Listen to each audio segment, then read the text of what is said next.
All right, so this is a first ever, probably not first ever, but this is our first ever RWBY fanfiction podcast. My name is Genital WarThunder, the author of Infinite Realities of Jean Arc and A Maiden Out of Time. Uh, if you want to introduce yourself, go ahead. Very good. Go ahead. Okay, sorry. Hello, I am Serendipitous House Pet, also a fanfic writer. Write the fanfiction such as A View into the Multiverse and numerous other titles. Hello, I'm a Stereotypical Gamer. I'm probably best known for What Embers Remain. I also write regularly on the RWBY subreddit Writing Prompt Wednesday thread. I'm currently working on a story called One and the Same. All right, and just before we get into it, I'd just like to say again that we're just going to be going over RWBY and RWBY fanfics, not all the drama surrounding Rooster Teeth or anything else, rather.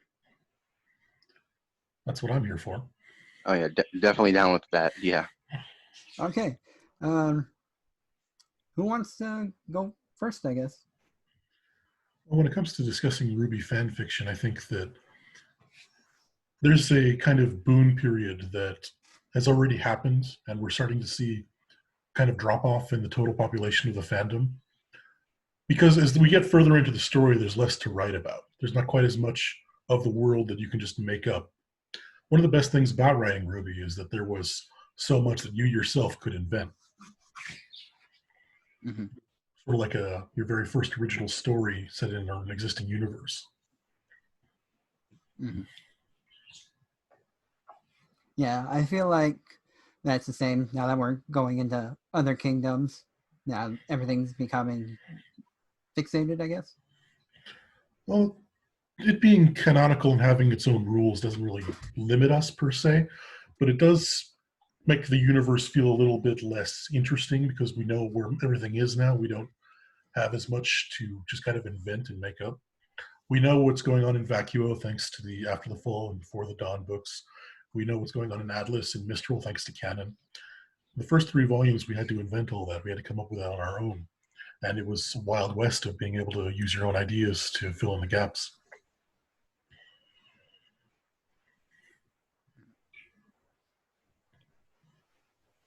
And anything to add, Serendipitous?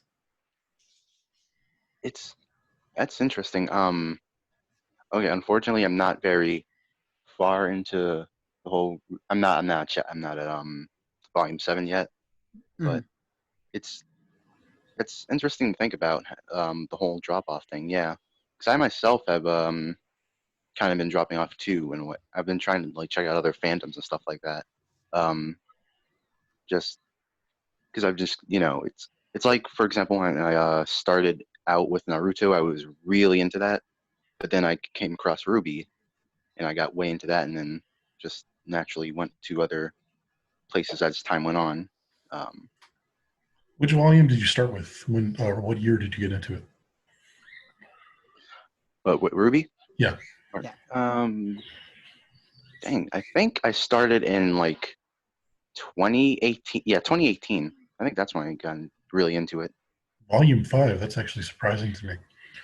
I started in late 2016 after volumes 1 and 2 were on Netflix, binge watched to see what that one was about. I got into it right at the end of volume 3, which for me I think is basically like the highest point RWBY has ever seen, and I think viewership backs that up. Oh yeah. Yeah. My brother tried to get me into it when it first came out because he follows everything like on Twitter and everything. So he knew, like, he tried to get me into it when it first started, but I was still in school. So after I graduated, I think volume 3 had finished. So that's when when I, like, over the summer, I just watched the entire thing that was out because they were shorter episodes back then. Yeah.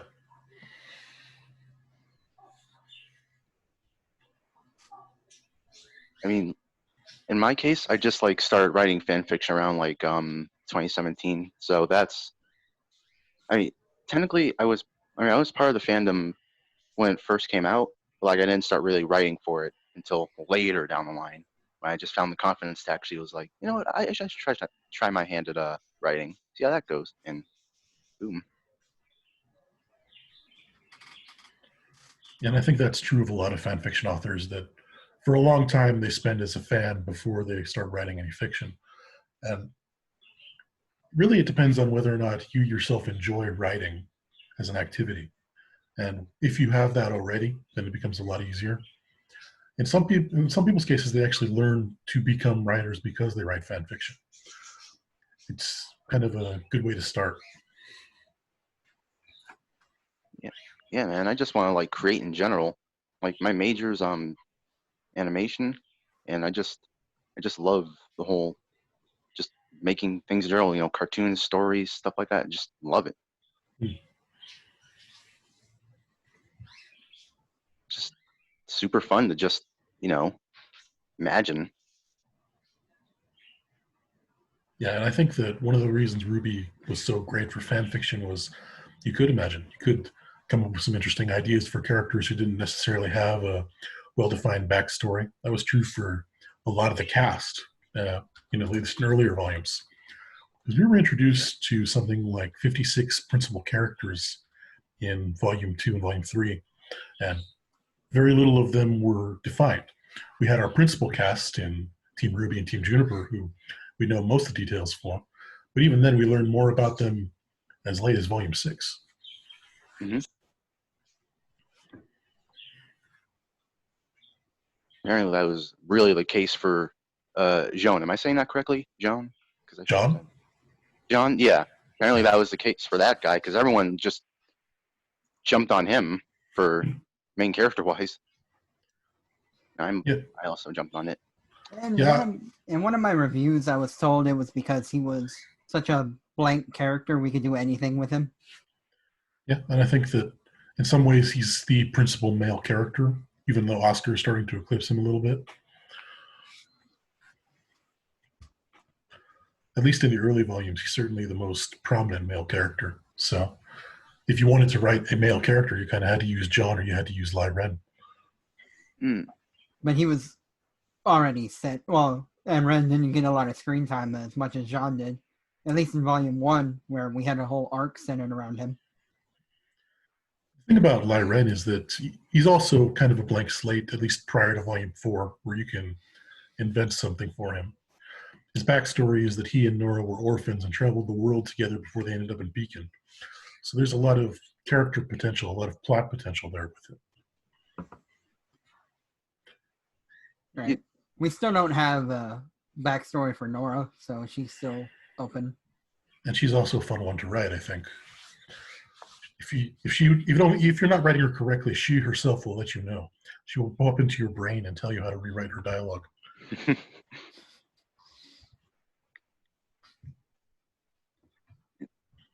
I gotta know, like, why do you think it is that people just write John with harem? It's and also usually stick them so much because it's like the same thing. This also ties into characters like in terms of fan fiction with Naruto, because I saw that was a big trend in Naruto's side. You know, they give him harems and stuff like that, and they always use, again, he was like the main thing. But obviously the difference between Naruto and John was Naruto was the main character. He clearly had a set personality, and well, I think at a good chunk of the time Naruto's slant was kind of blank, because his origins were that was also John's case. So that was yeah. At GWT, you wrote a John harem. Yeah. Yeah, it certainly seems that way. I do not remember. Okay, you've written a lot of John romance. Help us out here. I did, like, in my reaction one, I did explore the other ships that people had made for him, but I haven't really done like a full harem. Like I know some stories where they like have him dating all of Team RWBY, but I have done romances where he's with a character, but I haven't done a like a full harem yet.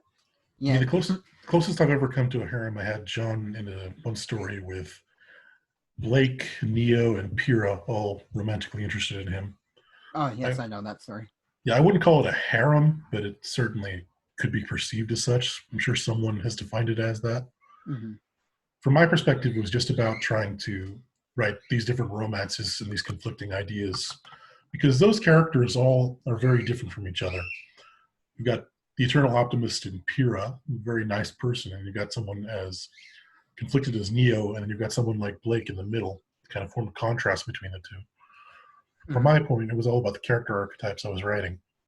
I think that some John harem fics are just wish fulfillment. Just here is a guy who gets to be with this many girls, and some John harem fanfics actually take the idea seriously and make a character piece where you focus on how these characters would react if they were romantically interested in each other.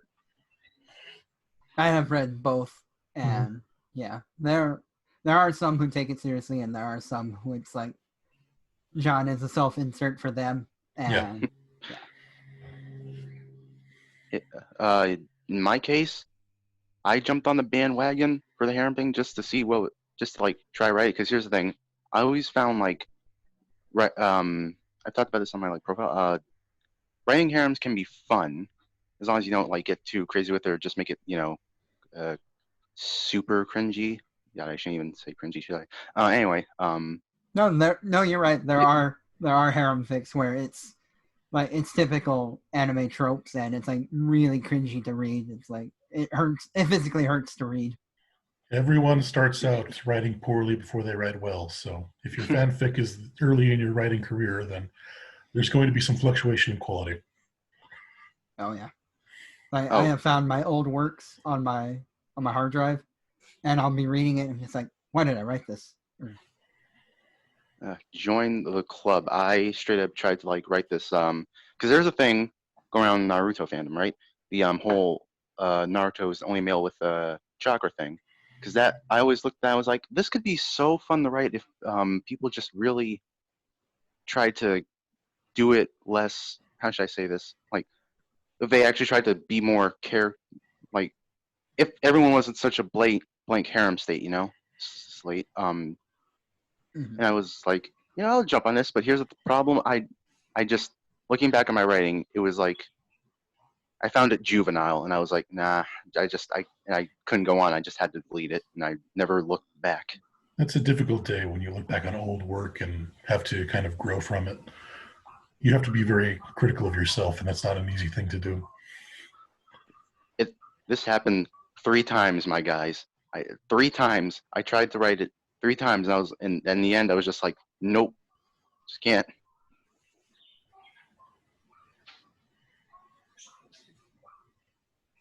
I did, interestingly enough, I did find a John fic that was like that, where he's the only male with aura, and everybody else is just a female in the academy. I didn't really read it. I just saw the description, and I assumed that it was only going to go one way, and I didn't bother.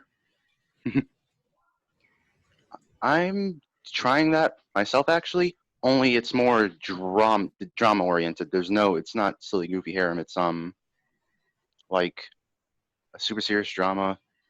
It's made by me and another author named Coffee Joe.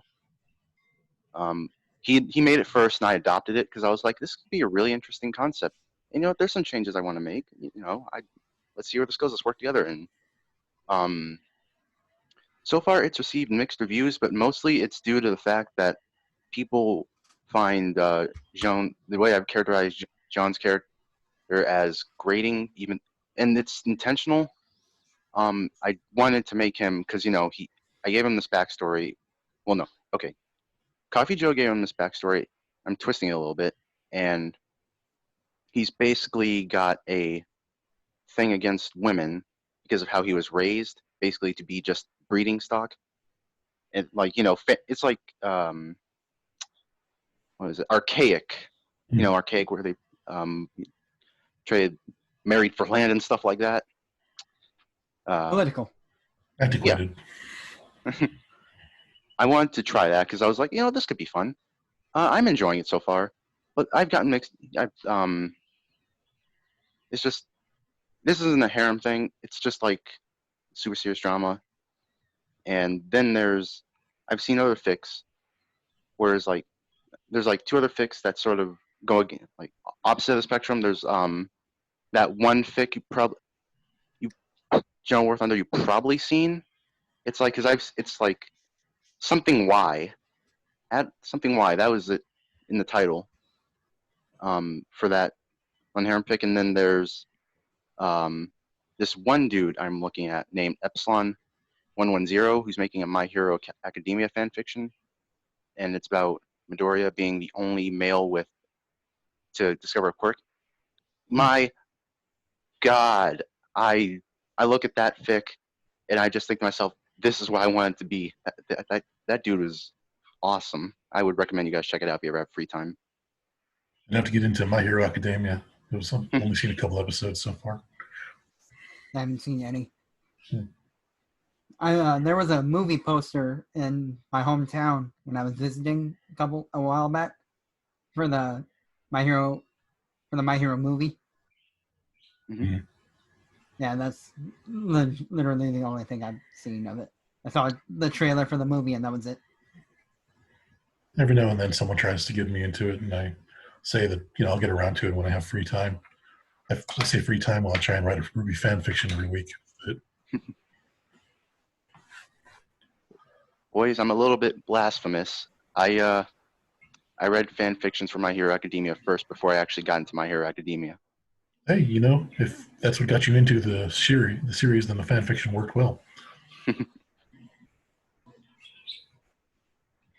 But to what you were saying about your John kind of affecting reader interest, it's a tricky balancing act trying to write an intentionally annoying character. Because fan fiction readers can very easily drop a story after a chapter or two, just, get tired of it, go do something else. There's no shortage of any other option for them to read. Post somewhere like fanfiction.net, your story is one of 25 on that first page for them to look at. Yeah, I have a couple stories on my profile that it's been literally years since I've updated them. That is anathema to me. I cannot imagine trying to write a story and then just leaving it alone for that long. I mean, for me, in 2017, when I had more time to do this, I was doing 2 or 3 chapters every week. And right now I've settled into just 1 per week because that's a schedule I can manage.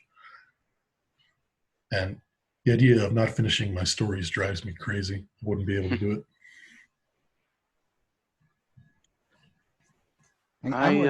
Sorry. No, you go ahead.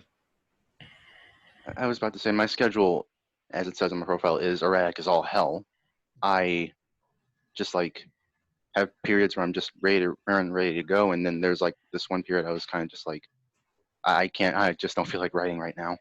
And one of my stories so far has the longest time is a story has gone unupdated. What is about a year. But the thing is, as I said on my profile, if I don't update anything, just in general, anything within a year, that means I'm dead. So as long as I update at least one thing a year.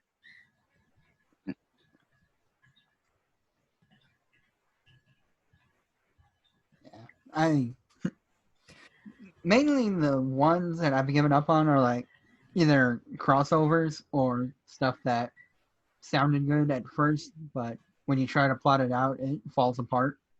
Like the very bottom of my list is called The Wrath of Jean Arc.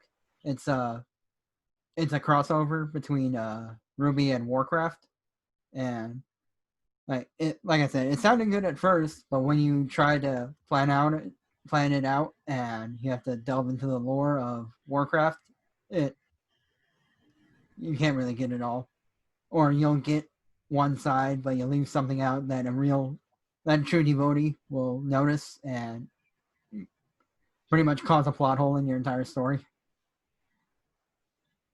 Whenever I start a new one, I initially go through what I call a plan draft, where I write like a page or two about what exactly the high points of the story are. Beginning, middle, end, not necessarily all the details, but the high points that have to be hit. And once I have all that centered down, everything else is just what I fill in the meantime. I've always said that you can tell when I'm out of ideas because I stop to do a little character-focused chapter, like somewhere in the middle of the story. And that's when I need to reformulate and replan. But usually a couple days or a week gives me enough time to fix whatever plotting mistake I've made, as long as I take a chapter and just devote it to introspection. And character work is something that RWBY benefits from a lot, because the characters are the reason fans are sticking with the show, in my opinion. Characters, more than the cool fight scenes, more than the improved animation, more than the plot, they're the reason that people are so invested.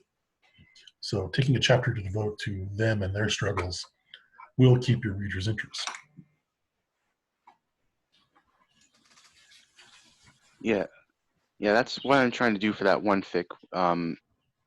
Because well, people find him and like can find him grating. I'm trying to do a thing where he's supposed to be grating. I want him to be.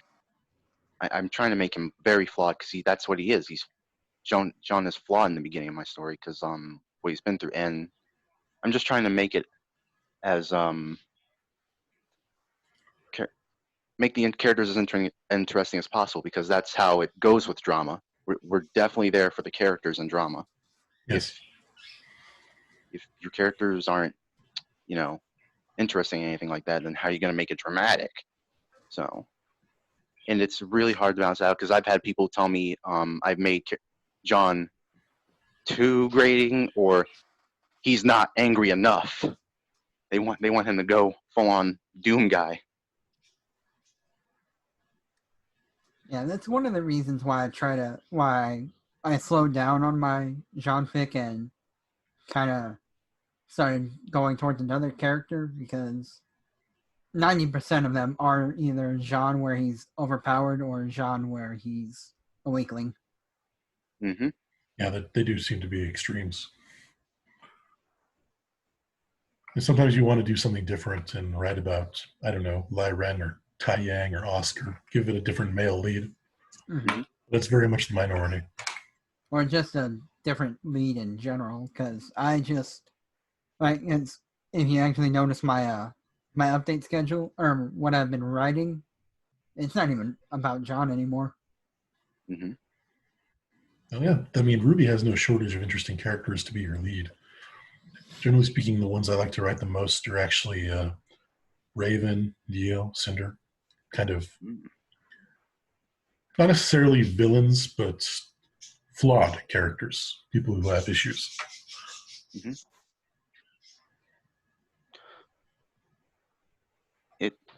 That's why I also I'm still right now John centered, but I also do alternate for my multiverse fic. I do other characters too, because I've noticed, well, at least, well, I mean, I've noticed that a lot of people, when they do multiverse fics for RWBY, it's usually always John at the center. Mm-hmm. I've seen one fic where RWBY was at the center, but that was it. But I was just like, let's do some other characters too. Give everyone their spotlight. It's a multiverse fic. Mm-hmm. Yeah. So much possibility.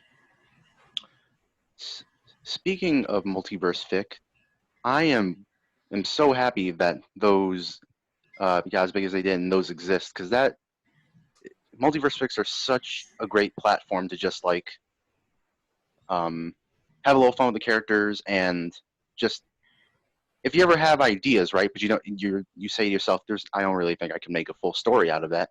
Hey, at least you have a platform where you just get out in a fun and unique way. Mm-hmm. When it comes to crossovers, I'm more inclined to do just one alternate universe rather than a whole bunch of them. I mean, I like the idea of being able to just put a character into a maelstrom of time and go to whatever reality they want to. But when writing a short story in particular, I usually try and focus on just one other reality where Remnant is just a planet in that universe.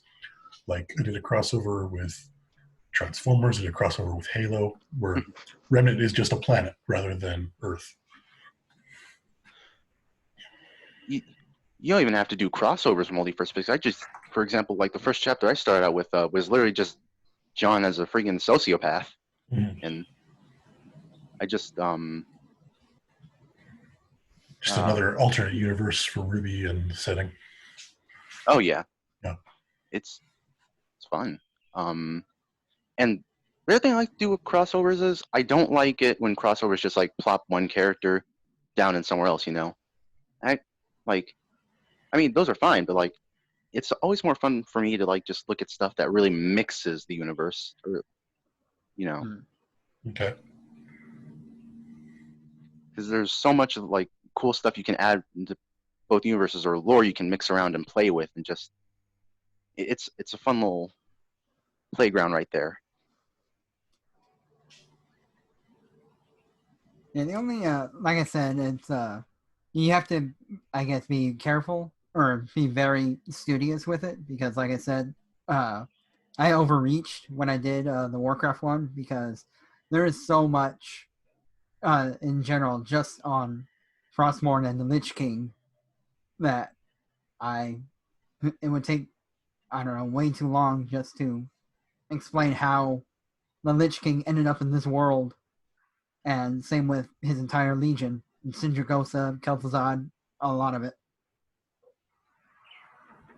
Yeah, you have to have a deep understanding of the lore if you want to ever bring it in. Oh yeah.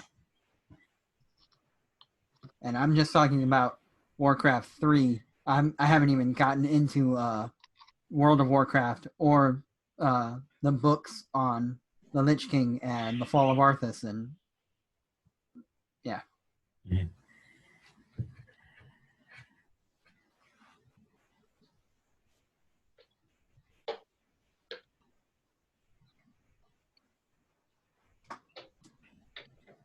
Man, I really gotta try to will myself back into watching the latest RWBY stuff.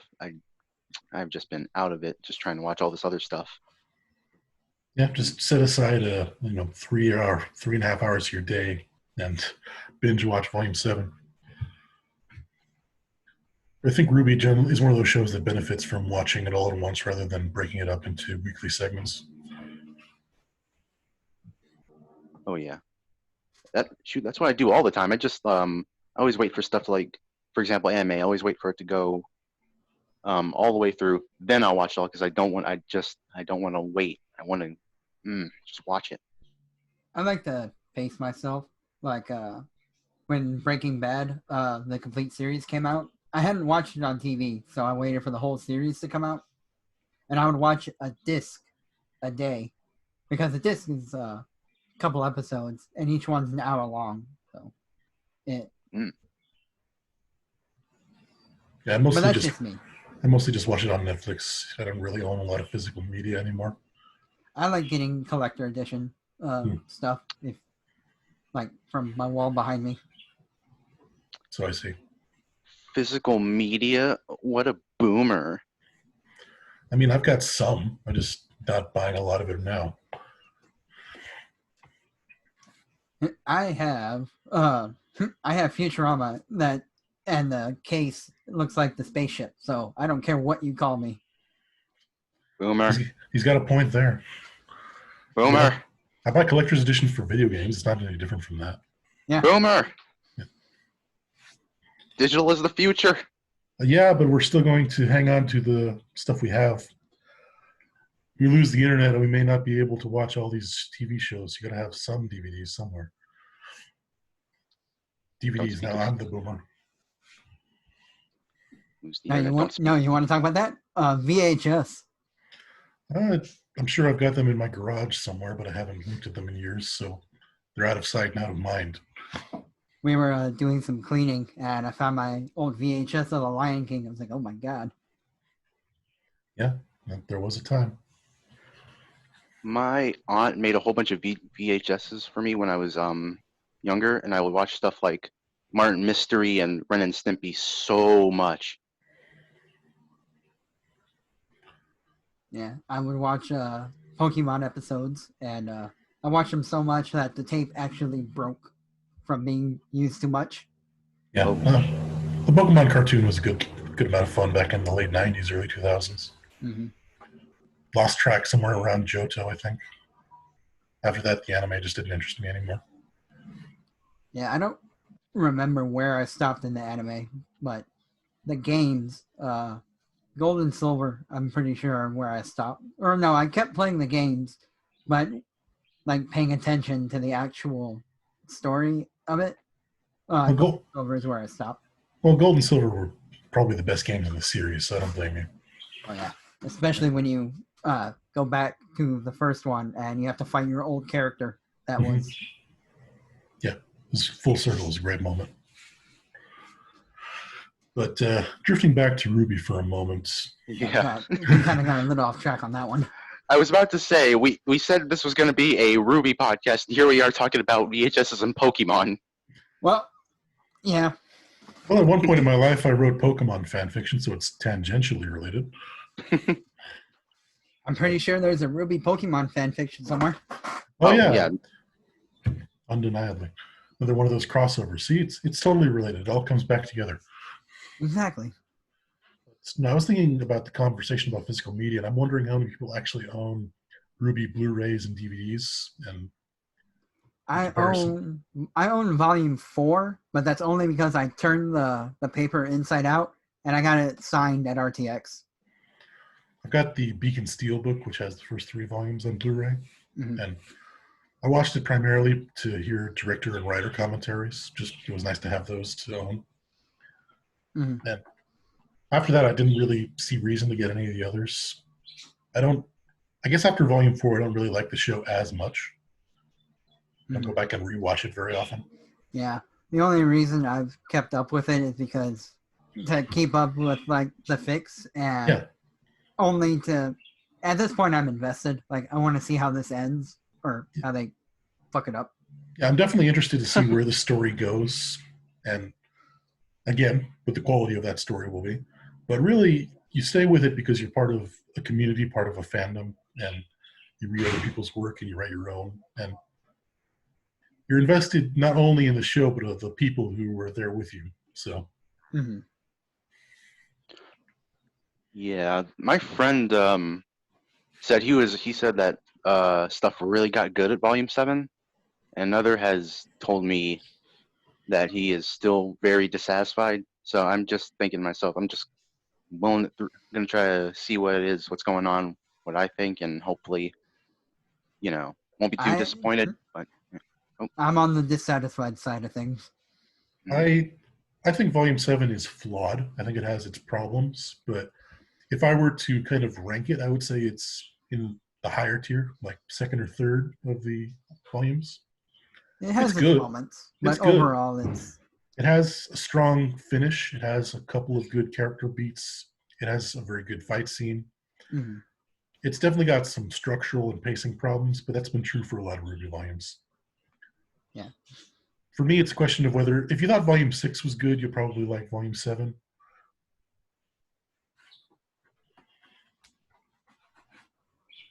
Yeah, well, that explains it. I didn't think Volume 6 was good at all. There you go. The other sad thing is, it's like when I know what's going on behind the scenes, not to mention the drama or anything like that in a major way, it's just also when I know what's going on behind the scenes kind of affects me into getting in the story a little bit. Yeah, I think Rooster Teeth's actions has definitely affected, morale and interest. It's kind of hard to separate the creator from the product. You try to, because RWBY is not just RWBY and not just its writers, not just its actors, but they themselves and their interactions with the community also affect our perception of it. Yeah. Mm-hmm. Well, since we're getting into it, anybody seen the stream where Blake was confirmed to be bi? Oh, that was with Aaron Zeck, right? Mm-hmm. That doesn't bother me. I could care less about. That doesn't bother me. But there was a tweet that I really agreed with. It was like, this is not the victory everybody says it is. Like this is pandering. It's not. I thought they're not. they're not doing it for the community. They're pandering to their audience. Did Yang and Blake get together? Not in canon officially. Yeah. All we really have to go for is the ancillary sources from the voice actors, specifically Barbara Dunkelman and Aaron Zek, who are really And there pushing was hard. a line by Nora in Volume 7 that Kind of implied. yeah, implied it. Yeah. Like I said, there was a tweet that said, "This is not the victory that you think it is," and I totally agree with it. It's just, I thought it wasn't really built up the best. yeah. I thought that if they had waited another 2 volumes to really kind of build this up, as is, it just feels rushed, which is unfortunate. Because it could have been a strong character development, but it was pushed too fast. Mm-hmm. I hate the divide that it has on the. I don't really care about ships. I mean, I'm not there for ships, and I would hope that other fans are not simply there for ships. They are. There's definitely a few. But my only thing is just how people handle it. Just the way the fandom can handle it. This is not a general thing for Bumblebee shippers or even the ones who are against it. It's just like, just I think a lot of people need to take a chill pill on getting arguments about ships in general and just, it's not that big a deal, everyone. Well, ships are what a lot of viewers or what a lot of readers come for, because yeah, I mean, my most popular stories are the romance ones. Yeah. So. Or just not even romance. I mean, if you just have a certain ship, you are guaranteed an audience. Because it was speaking to a friend of mine, it's like a lot of people are there just for the ships. I mean, I'm not talking about in like fan fiction. I'm talking about like just for the show in general. It's just way just some people argue over it and stuff like that. I think it's just ridiculous. But if people there just for the ships, that's fine. But I don't know. I just can't. For me, I can't really see myself getting into something purely for a romance unless it was something that was the main focus of the story. Like, I mean, in fan fiction, yeah, sure, but I mean, just like, how should I say this? Well, romance has been in RWBY's plot before. It was a pretty important part to character for Pyrrha. It's been an important part of character development for Nora. And I'd say that there's a degree of romance also building between RWBY and Oscar in the plot now. Which to me is still creepy as hell. Yeah, some people like it, some people don't, but it's there. It's a part of the story. But I think the story is also kind of pushing hard that people like Oscar in general. Like, there's a scene in Volume 7 where Neon Cat is flirting with him for some reason. Mm. Because apparently people have forgotten, there's a ancient spirit within him. I mean, yeah. RWBY doesn't seem to mind. Maybe she's into that. You got an ancient daddy kink, all right. From the first round of humanity. All right, yeah, that's you got something you want to share with the class? But she likes the mage like fine wine. But yeah, it's in the plot of the show already. It's integral to its DNA. It's certainly integral to certain characters and their story arcs and their design. It's integral to Pyrrha. It's integral to Nora. It may be integral to John, at least his kind of pining after the fact. These are all character traits that you have to incorporate when you're writing. So if it's canon, you have to include it somewhere. Yeah. Unless you're like me and you just say, "To hell with it." I have one story where it's not even in Remnant, and I have one that I'm writing where it's in space. Well, that goes back to my point about characters being the reason people are invested. Because alternate universe stories are certainly no less popular than stories set in the canon Remnant. As long as you get your ship or your favorite characters in it, you'll read it. Yeah, there are some where they're like OOC and people don't give it the attention either it deserves or they just ignore it. Yeah, when it's intentionally out of character, it can definitely turn some people off. You kind of have to reel them in with some strong plot hook. Like I was reading a Fallout one. It was where Jean is the lone wanderer, and he's in Remnant, and he's trying to redeem himself. And like, I was interested because if you played Fallout 3, there are some really bad things you could do, and trying to redeem yourself from that is kind of interesting. But then, like, in one of the chapters, it reveals that John's not even his real name. So now I'm just, well, that was. Well, I was invested, but now I'm not. Yeah. And that'll happen. Sometimes readers will be turned off by a particular event in the story, and they'll give up on it. Well, no, it's like I said, it's not Jean anymore. It's his character. Mhm. It's the author's character from Fallout. So Yeah. I'm here like to see this, but now, nah. Swept the rug right from under you, and you fell over. Mm-hmm.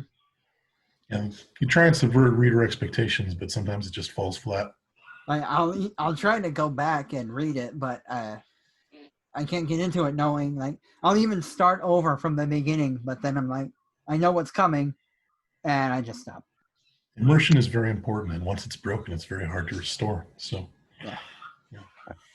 The thing is, I usually never find myself, in stories such as RWBY and Naruto and things like that, I usually can't ever really get into OC based stuff because I'm thinking to myself, I want to see the characters that were already there and see their whole, but they're like different. I don't really want to see an OC. No offense to people who make OCs or anything like that. It's just I'm not an OC guy, except in cases of like Fallout stories where it's the main character usually pretty much is an OC, essentially, like tying back into canon wise, because it's a player and. Yeah, like how Fallout 3 opens with, "Are you? You're being born. Are you a boy or a girl?" Oh, can't create really your future appearance. Yeah. Or Fallout New Vegas, where it's we did plastic surgery on you. What do you look like now? Yeah, got shot in the head. You got to remake your face. But with RWBY, there's always the possibility of creating an OC. It's really easy to slot one in, like during Volume 2 when all the guest students show from all the other academies. You could easily put a new character in that way. Mm-hmm. Writing OCs, I usually just want them to be bit characters. I want them to be villains. I want the protagonist of the story to be a canon RWBY character.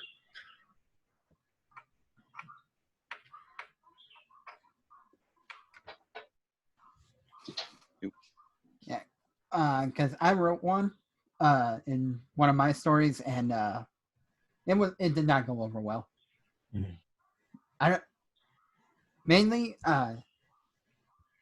I'm pretty sure it's because of the ship, or no, I'm pretty sure it's because of the ship, or how I started it, because I started it like right in the middle where everything had already happened, and it was also with Pyrrha, and all the reviews I gotten for it were just blasting it, saying it was a self-insert, and yeah, it was. Yeah.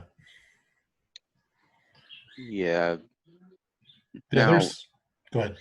Oh, sorry. I was gonna say this kind of ties back into my whole the way people get carried away over ships thing, and also, just that type of stuff is unnecessary, right? It's just I'm not fond of really reading about OCs and stories like that, but going to blast someone for that is just not okay. Yeah.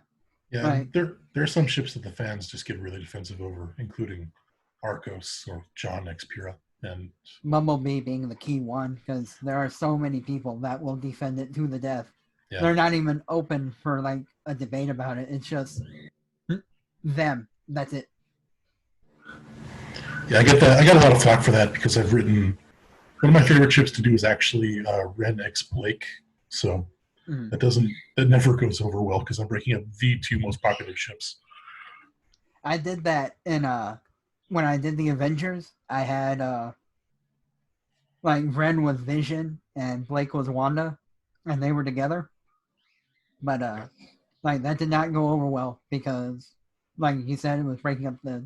I even explained it in the reactors, like like why they would actually be good together, but people ignored it and said no. They have made up their minds on what ships they want to see. I don't I have actually never really encountered stuff like that before, believe it or not. Like whenever I've shipped anyone different or anything like that, I've never dealt with any backlash for it, nor have I seen it happen to other people's fanfics. Oddly enough, I mean, thank God, because I don't want to see that or be on the end of it, because that's just like bleh. But it's just yeah, really odd. It's an occupational hazard. When you're writing about RWBY and you want to write a romantic element to it, whichever characters you decide, you're going to probably bother somebody because somebody's ship is going to be affected. Yeah. I have yet to feel the mighty sting of such person. So It used to be a little bit easier. I think, like I said, 2017 is when I wrote Blake X Ren, Coco X Tai Yang, John X Cinder. These are all crack pairings that aren't popular at all. Mm-hmm. If I were to try and write that today, I'd probably get a lot more flack for it. Like if I were trying to write any, like in a pairing that wasn't Bumblebee, people would say I was homophobic. Yeah. I've only seen, believe it or not, I've only seen people say that on Tumblr, and that's pretty much it. Surprisingly enough, like it was, and even then, it was only like one person. Don't get me Who wrong. was pretty, huh? Don't get me wrong. The dissenting voices are a minority. They're not the majority of the fans. They're just very loud and very vocal. Oh yeah, oh yeah. If, It's if like if you're sorry. interested in finding them, go to Reddit. I can't dispute that, unfortunately. Yeah, they're all over Reddit. Oh, there's a lot of things all over Reddit.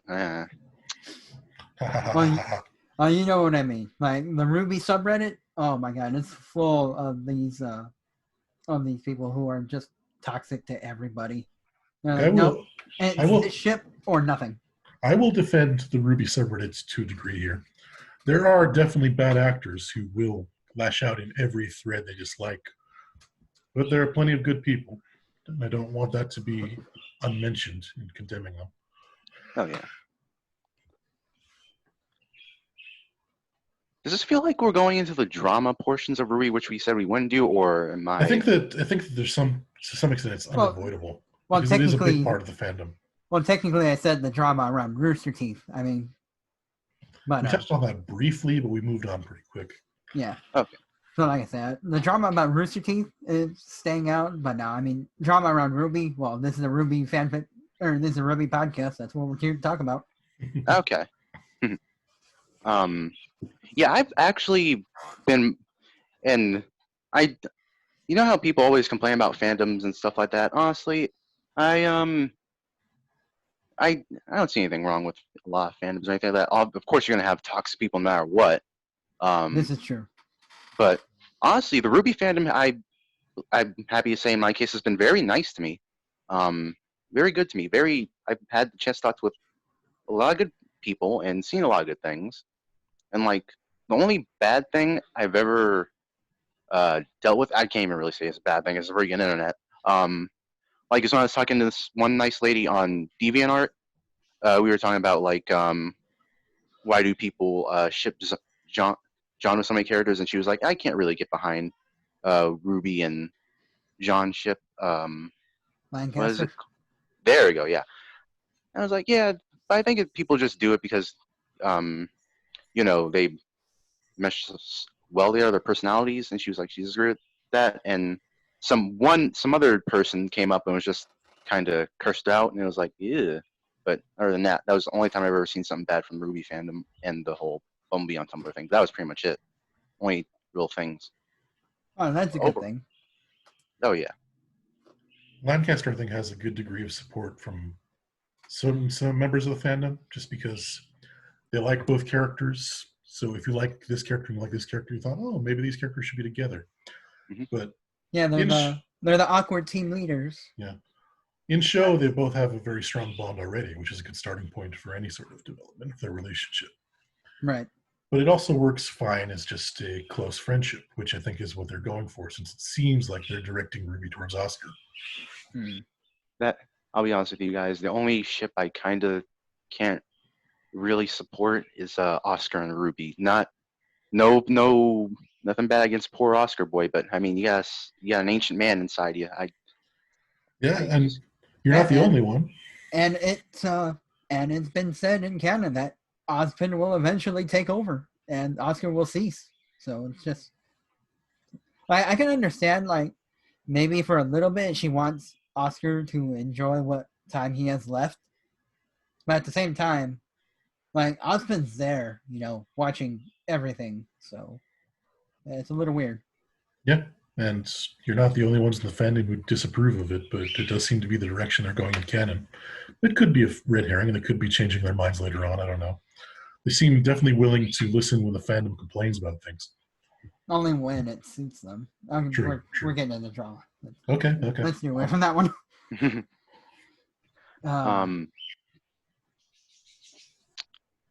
Yeah, but other than that, I'm pretty much just the guy who's like, ship whatever you want. Well, not always what. I mean, technically you can ship whatever you want, but I mean, you guys get what I'm saying and the reason. Yeah. Ships aren't. Go ahead. I'm the guy I'm the guy that's like, okay, that's what you like, that's fine.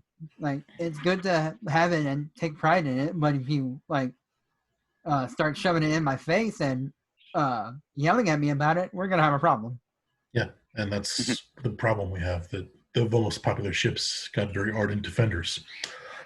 I'm one of those people who likes to do the weird and different ships just because everybody's already written White Rose, everybody's already written Bumblebee, everyone's already written Freezer Burn, everyone's already written Arcos, everyone's already written Lancaster and Renora. Uh-huh. I wanted to do something different. I wanted to have a challenge as a writer to have characters who may not necessarily seem compatible and make it work out. And it's true. That is one of the reasons why I stopped Infinite Realities, because everybody's done a Jean one.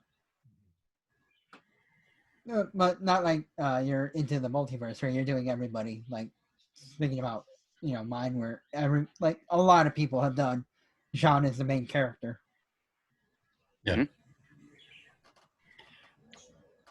Yeah, I'm pretty much done writing about Jean. He's a supporting character in a lot of other stories I've written, but I'm done using him as a protagonist, I think. Yeah, I'm switched over to having Kira as my main focus.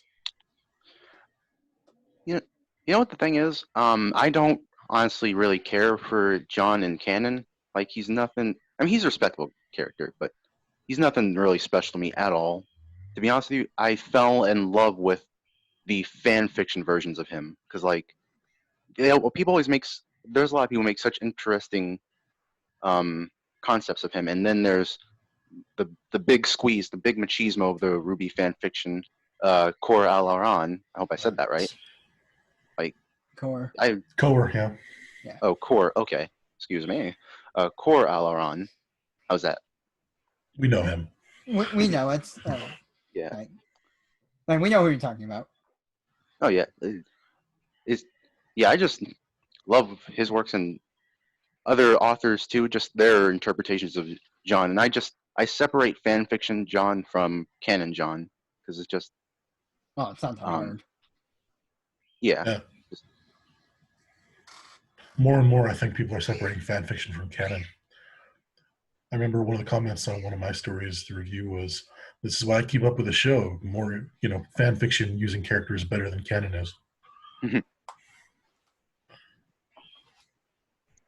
And I don't like to make fun of RWBY's canon or the show or its content, but I do think that it's suffered a bit in recent years. Some of that is due to behind the scenes problems like they had with resources being moved to Genlock away from RWBY. So Volume 5 and Volume 6 suffered a bit because of that. Which is stupid, because Genlock's over. Well, or it's not over, but I haven't seen any news about a Season 2. Well, Season 2 is supposed to be on HBO Max first rather than Rooster Teeth's site. It's being co-produced by Warner Brothers, apparently. Well, I have HBO Max, and I haven't seen anything about it. Well, it's not there yet, but it's supposedly being developed. I just, haven't heard. Yeah, supposedly. Supposedly, like the comic they just canceled. Yeah. Yeah, but because of some behind-the-scenes issues, there were problems, and I can kind of excuse that. But there are also issues with the writing where they make mistakes repeatedly. And if you don't learn from a mistake, you make it again. And that's something that I don't really tolerate in any story I watch. Mm-hmm. Yeah. But still, Volume 7 isn't bad. It's just got some recurring problems. Well, like I said, it has its moments, but overall, I was still disappointed. Well, did you see H Bomber Guy is going to do a thing about RWBY? Yeah, And I did. his tweet I can't was like, wait. His tweet for his video was like 3 hours long for part 1. Yeah. I saw his Everything Wrong with Fallout 3, and yeah, like I watched that entire 2-hour video, and I agree with him. Like, so I can't wait to see what he has to say. Now, fans are already reacting kind of negatively to it. He got tweet bombed for that. Oh yeah, I saw that. Yeah. Which is unfortunate because when people criticize RWBY, they can make it funny. I thought that Jello Apocalypse, so this is basically RWBY, was hilarious. Yeah, it was. Yeah. I looked in the comments of that, and people were really, I mean, yeah, they agreed. Even people who really like the show agreed with Jello Apocalypse. But then you have those white knights who attack the creator versus his work. Yeah, oh, yeah. Absolutely. Like, there was a thing going around, like, this is a dark personal secret. Like, well, why are you spreading it? Just because he made a video about that you disagree with, you have to spread, like, personal information about him? Apparently. As grown-ups naturally do. Grown-ups is not how I would describe many members of the RWBY fandom. I think many of them are on the younger end. Some of them may be adults in the legal sense, but I would not call them grown-ups. I make the joke a lot, but I feel like it's very serious in this fandom. It's like we're 25, yeah, but we have the emotional stability of a 4-year-old. Maturity, I mean, the emotional maturity of a 4-year-old. Our favorite ship is under attack. We must do something. Let's go out and hang someone. I'm sure that is the logical response. Let's dig into this guy's personal life and that'll go over real well. Yeah, but this isn't anything new. There was that issue with the Steven Universe fandom 2 years ago, and oh my God, yeah. Oh, I'm interested in this. Creator being harassed for the design of a character, and go ahead. Oh, sorry. I was just gonna say she apparently drew the character too skinny, and people thought it was okay to try to harass her to the point where she nearly committed suicide over it. And I have no respect for that type of thing or those type of people. Like, don't PSA children. That's Harassment not is bad. Cool. Yeah. Yeah. And I mean, if you're okay with someone nearly committing suicide because they drew a character not the way you like, I go get some mental help because you need it. Like, dang. Like, yeah, there's something else wrong with this picture. It's just kind of a recurring problem that we're probably going to see in other fandoms more often, as people who become invested in something and also want to espouse particular political or ideological viewpoints. It's just going to be more common. The trendy thing to do now is to be some kind of activist. like, there's one. Oh, sorry. Go ahead. No, I was gonna say there's this one time, apparently on Tumblr a little bit, that someone had committed suicide over being harassed by being harassed over the fact that they shipped Blake and Crow. But here's the thing, that was fake. But here's the other thing that also adds on to the scariness. Everyone believed it. So that really says something about the state of how fandoms can become when they're actually believing stuff like that just right out of the gate, you know? Oh yeah, I remember that. That was a big thing on the subreddit, and they quickly closed the thread once they found out that it was fake, but it had successfully fooled moderators. Yeah, there were YouTube videos about that too. yeah, it's a shame that people were quick to just outright believe. It really says something about the fandom that they just outright believed it, and it's yeah, it's scary. Yeah, I think one of the other things that I can't stand mostly about the fandom is that some of the Discord chats that the servers that I'm in, like they'll they'll bully, harass, and yell at you about like posting a picture of a character and a different one, but then they'll go around and post something of the same content and not get like no, you're okay to harass about it, but no, not this guy. Selective application of the rules. It's pretty common in every forum in Discord. Mm-hmm. Yeah, I can't really get. The only time I ever really use Discord is for like personal friends, and in one case, the only real like Discord I'm in that features a whole bunch of people, about 1,500 something members, is for Epsilon Under and 10's work, because like he's also working with 2 other authors, and it was just like, yeah, you know what, I want to hear, because he hasn't posted in a while, and I was like, you know, I want to hear what's going on, so I just went there and I pretty much just look at stuff. I don't really engage with people because I'm shy, and you know. Yeah, I'm in a couple of Discords and I only talk in maybe 3 or 4 of them. And there's one where you post artwork and you like, it doesn't have to be yours, but as long as you give credit to the artist, you can like post it. Like there are people who are like cutting out the signatures and all that. Anybody else remember the comic book got flamed because they used a fan art and didn't give credit to the artist? Are you talking about the one that had that weapon Glinda was holding or whatever Yep. it was? Yeah, I remember that. And then right before they released it, they changed it. Well, after they released the digital version, they had to release the print version, and they were able to fix it in that. And they'll fix it when they eventually do the trade paperback. But still, I'm guessing someone was lazy in the art department and just looked online and said, that looks cool, I'll use that. Yep. Yeah. It's not malicious, it's just incompetence, lazy. But considering the art of the comic in general, I'm not surprised. It's really not the best. Yeah, the artwork is seriously weird. Like Go ahead. There's this one page where they're sitting in front of a fire, and the firewood is Penny, and Pyrrha is in the flames. And it's like, what? Well, that's dark. What is this? Like, but no, like the way it's drawn, it's more goofy than dark. Like, I understand what you're going for, but you chose the wrong artist for this. Yeah, but I think they had maybe 2 artists on the entire series, and neither of them were very good. And the writing was stuck with so many continuity problems that I couldn't really get into it. Which is unfortunate because some of the issues of DC Comic did flesh out characters who didn't get it. Like, my favorite issue had Kali Belladonna go into the issues of justice and morality during Blake's time with the White Fang. I didn't read the comics. I knew they were going to be a train wreck, so I didn't bother. I mean, I knew that they were going to be bad, but they were still ostensibly canon, so I wanted to learn any new background details. The same reason I watched RWBY Chitty, because it's not canon, but you can learn a little bit more about characters from it.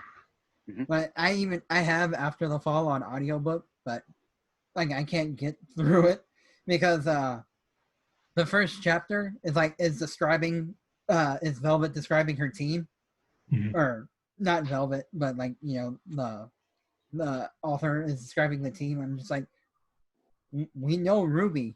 It's why we got the book. You don't have to describe the characters. We know who these people are. Yeah, you don't have to waste 30 minutes describing Velvet's team. Like the new chick, yeah, I don't know who she is. Describe her. Carmine, yeah, she was not a great villain in my opinion. Yeah, when you're like describing, you know, Coco, Velvet, Fox, and Yatsu, like I already know. Like, why are you wasting my time with this? Well, I appreciated getting the backstories for everybody and finally getting confirmation on their semblances. Yeah, the backstories is pretty cool. But that's about all I can really give After the Fall credit for. It's not Like, terrible, but it's pretty generic. It's a story about these four going to save people from Grimm, and there's some bigger evil plot involving this girl Coco has the hots for. mhm. And it's really pretty simple. It's not complicated, but it's a young adult novel, so I forgive it that. Hmm.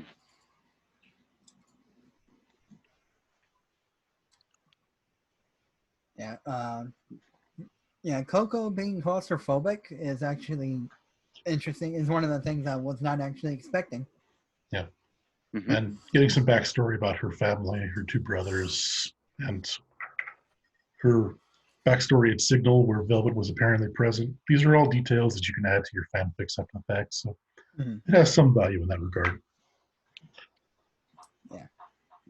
Yep. By the way, did you say that villain character's name was Carmine? Yeah. And did you say you liked her? I did not like her. Oh, you did not like her. Okay, never mind. I was gonna say something about Carmine's, but that ruined it. Okay, never mind. No, don't worry about it. Are you gonna make a Gears of War reference? Yeah, darn right I was. I knew it. Keep I was gonna say, replenishing the Carmines. Or yeah, they I was about to. dissolve in acid.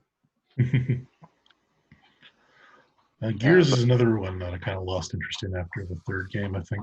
I haven't gone back to it. Yeah. It was really, I don't really want to say confusing, but yeah, after Dom died, yeah, it was Spoilers for a 9-year-old game. well, yeah. That happened when I was watching Breaking Bad. I posted a picture, Mhm. like, have you guys seen it? Breaking Bad? Yeah. I haven't. Okay, well, okay, spoiler, whatever. Yeah. Yeah, where Mike is shot in season 4, and then he comes back in season 5, and like Gus is dead, the Mega Lab's blown up, Yeah. and it's just like you were gone for like an episode, and all this shit happened. Like, what the hell? Well, to be fair, a lot happened in the season 4 finale, so. Yeah, but no, it was just funny. It's just like it was a picture of Mike, and he's like, "Hi guys," and then it's like a bunch of frames from the finale, and it's Mike just going, "The fuck." Yeah, a lot happened while you were shot down. But yeah, I mean, season 4, I think that was kind of at one point meant to be the end, so they resolved a lot of plot points pretty quickly. Yeah, because the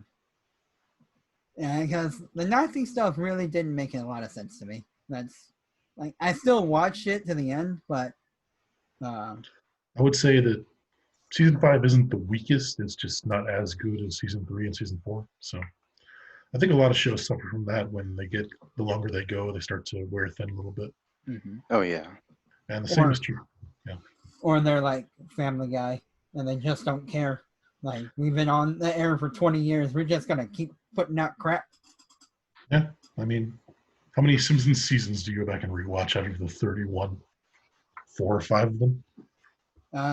Before they had the animation change, Yeah. like when it still had that hand drawn style, like I'll go back and watch those episodes because they're back when it was good. Yeah. And Yeah. just to circle back to our initial topic again, the same thing is sort of befallen RWBY, where we're getting into a seasonal rot kind of situation where you're attached to the show, you're invested in the show, but you're also kind of expecting less of it than you did before. Mm-hmm. Yeah. I think my expectations were highest between Volume 3 and Volume 4. And Volume 4, I think, is okay. It's not the best, but it's okay. And then Volume 5 is where it kind of shits the bed and kind of cranks down. Yeah. Yeah. It's always a shame when you see your shows go through that seasonal rot. Just. Or just in general, just start going downhill. I'm saying RWBY and thinking of it as going kind of like Game of Thrones, where it has a bad season, then it has 2 good or at least decent seasons, and then it has a bad season. They got season 8 coming up. How'd that work out for Game of Thrones? Bad. Yeah. Yeah. I hope it doesn't go down that route. Yeah. That was. It kind of already has. I mean, when you see the ending to Volume 7, at least in my opinion, it kind of already has. I don't really see how we could be anywhere but the end game from where we're at right now. And I get that we haven't done Vacchio yet, and there's still more of the world to see, but the main villain is right here and involved in the plot. Mhm. And to be fair, she is immortal. Yeah, there is So- that to consider too. I mean, the bad guys are due for a win. They haven't had one for 4 volumes, so. They haven't had one ever.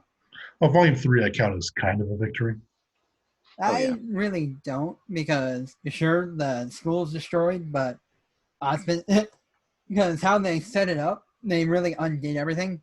Yeah, Osmond's dead. Nope, he's in this body. We have a relic. Nope, they got the relic. well, they don't know where the relic of choice, I think, is the one that was a beacon. They don't know where that is. Oh, that's true. But Yeah. still, like, they don't have it, so that's not a victory. Yeah. They did, they may have killed Osmond's host, but Osmond's still alive. But yeah, from my perspective, it's a victory because you've got a personal damage done to the heroes. For Ruby, for Yang, it's very noticeable. For Blake, Weiss probably is the one who came out of Volume 3 the best, but she still had to go home to her dad. But it's a Yeah. defeat for their team. It's a defeat for their school. You can say it's not really a victory for the bad guys, but I definitely think that it's a major turning point for the characters. It's the end of the first act of their journey. Yeah, agreed. But I think like the only one villain who really lost and was Cinder. Oh boy. Well, unless you count Torchwick, assuming he's not still alive somewhere inside that grim stomach. Okay. Oh yeah, and Torchwick. Excuse me. But I still love, like, my brother made this joke. It's the end of Pacific Rim, where he cuts his way out. Where's my shoe? Where's my goddamn hat? Or is that, oh yeah, it's Roman. How did Neo get that hat? He was wearing his hat when he got eaten. That's got some disturbing implications. Yeah. The only thing I can guess is she made it, because I highly doubt they have the same head size. Yeah, probably.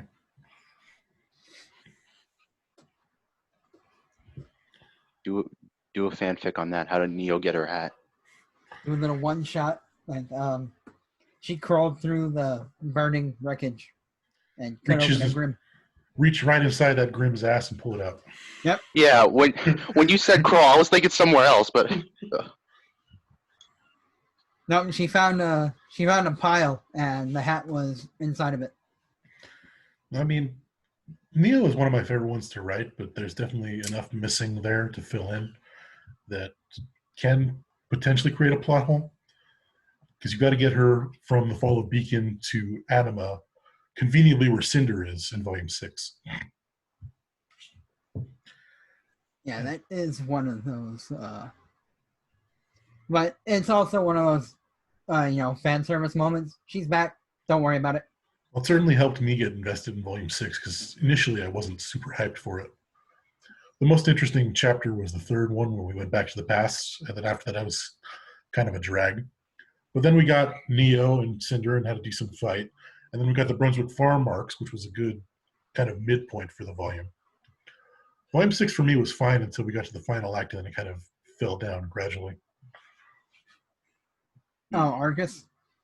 Well, Argus and Adam and Seeing Red and Cordovan, who's really probably the worst villain in the show. Oh, yeah. Yeah. No, and a giant mech, because we have a show about that coming out. Oh, yeah. And then, how convenient. Like Godzilla ripoff. Yeah, Leviathan, this giant monster like the one that destroyed Beacon, but we've only got 2 episodes to deal with it, so better silver eye it quick. Yeah. The only thing that pissed me off is, like, it is a blatant ripoff of Godzilla. Like, how he's swimming through the water, that, like, if you watch any Godzilla movie, they have that shot in it. I'm just like, wow. And he shoots a beam weapon from his mouth, and it's like, yeah. Oh, yeah. Yeah. And it hits one building, and nobody dies. Yeah, nobody dies in RWBY anymore. Yeah, this fake tension is really annoying. Like, no, never. I won't talk about Volume 7 because you haven't seen it. That's why I was being kind of cagey about what I was saying. Well, I've seen some clips. One of the character deaths in Volume 7 was kind of a controversial point. Yeah, he was because Crow was fighting alongside Tyrion, and Oh, I have many thoughts on that, I assure you. Oh, we're talking about Clover. Okay. Yeah. Yeah, I was wondering who you're talking about. I was like, the hell? Like, It was somebody actually died in this show? yeah, and it was a bit of an issue because apparently some fans thought that he and Crow were an item, and Rooster Teeth was killing the gays. I'm like, Oh, yeah. I remember when that first came out. I got on Twitter right afterwards, and my whole timeline was that. I'm like, what the hell? but no, my bigger problem wasn't so much that they killed off Clover, it was just the way they did it. Like, Mm-hmm. so you're going to have Crow, the most vocal opponent to Salem, team up with Salem's lieutenant, knowing what kind of crazy madman he is. Yep. It was stupid for the sake of plot, which is a term I've heard Fat Man Falling use a couple times and Vexed Viewer too. Well, I mean, it is. It's a It thing is that what it happens. is. yeah, And that's just really the worst when characters just arbitrarily become dumber for the sake of the plot. Yeah, it's. see, that's the type of thing. You know, in a messed up way, in a kind of good way, it is like whenever you see a show on the decline or does stupid stuff like that, at least in my case, it just makes me want to write more so I can just do away with that. Do away with that. You know, Mm-hmm. Oh yeah, do something else. that's the cool thing about writing fan fictions. You can go back and try and fix things. I don't want to be so arrogant as to say that I want to fix the show, but I definitely want to fix certain characters. Yeah. Like Hazel was one of my favorites in Volume 4 until we got his backstory in Volume 5, and I was just shaking my head thinking, I gotta rework this a little bit, make it a little less dumb. What? Hazel Reinhardt, the big Hazel. tall guy. Okay. Yeah. When I heard about his backstory at first, I was just like, wait, so he's teaming up with the person who killed his sister against the person who is also partially responsible, but is so much less than the person you're working under. Yeah, rather than the Grim. And not only that, this person has goals that will endanger the entire planet, as opposed to this person who's actually trying to protect it. Hazel, are you on crack, sir? What are you doing? He does shove dust into his veins, so he probably is. He's probably on a lot of things. Yeah. At any given point, he can just block it out and not feel it. Mm-hmm. It's just what the hell did Salem pull off to get that man under her? It's just, or how dumb it. The logic in that. You explained it right there. Salem got him under her. Oh. That converted him to her cause very quickly. All right, there we go. Ladies and gentlemen, that's how it was done. I'm just saying, you gotta find a good motivation for the ship. There you go. Well, I wasn't expecting that one, but that one's pretty funny, actually. And a new crack ship was born. You just gotta have fun with RWBY. You gotta go in there and make it work, just like Hazel and Salem. Exactly. Or in one case, Joan and Salem. I literally read a fanfic recently by this cool dude named Mallow Blade. Have you ever heard of him? Yeah, I know him. God, I know that guy. Not Mallow Blade. Mallow Bode. Yeah. That's how you say it. Yeah. Where he where Jean is like on a repeat, kind of, in a way it's almost like Ozpin, but it's not. He keeps going back in time whenever he dies. Mm-hmm. And literally he's been inside a lot of the cast, if you know what I'm saying. I believe you. Yeah. And people who initially weren't men, and he eventually like banged Salem, and one of the lines in the fanfic was like, how it was a miracle to get Hazel to actually fall under her. That she didn't even know how she pulled that one off. It's fun to put a little lampshade in there now and then. If you're gonna write a harem fic, you definitely should have fun with it. Yeah. Oh yeah.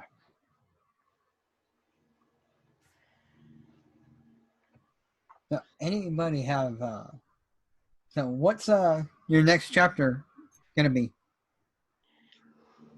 Well, I don't like to go into spoilers too much, but My latest story has Adam being a big army of mechanized drones Ozpin created back when he was still Ozma for Salem's army.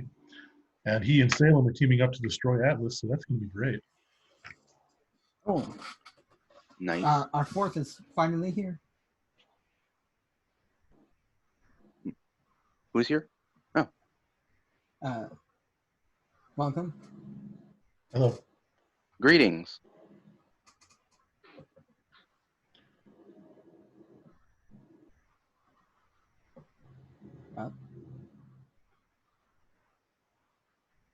Okay, Give it a second.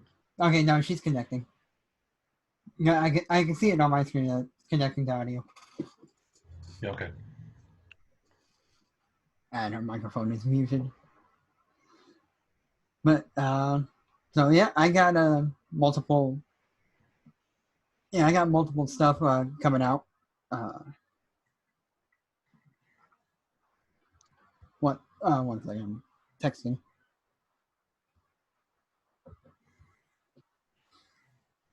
So, Yeah. Serendipitous, what's next in your chapter? Yes. Okay, I have two. Well, actually, technically three, but for next chapter, on the fic that's probably going to come out sooner for viewing in the multiverse. Genital WarThunder, you already know. I do.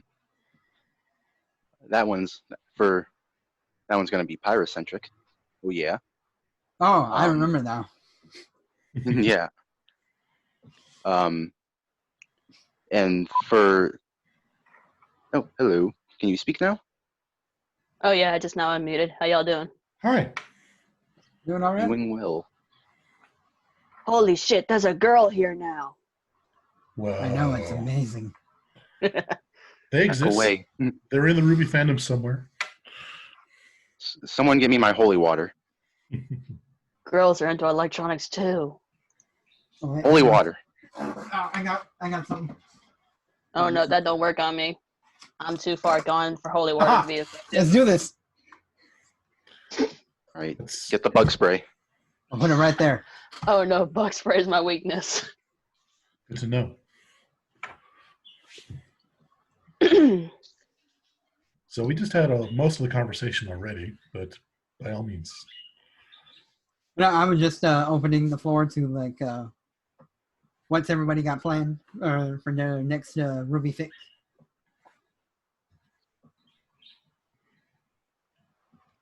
Shoot, Sure. I'm sorry, I zoned out for a second. No, it's all right. No, like I said, I was just opening the floor to their plans for the RWBY fics. To eventually get it done.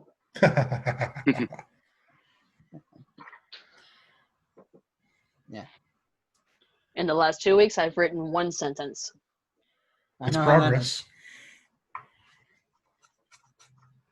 Progress.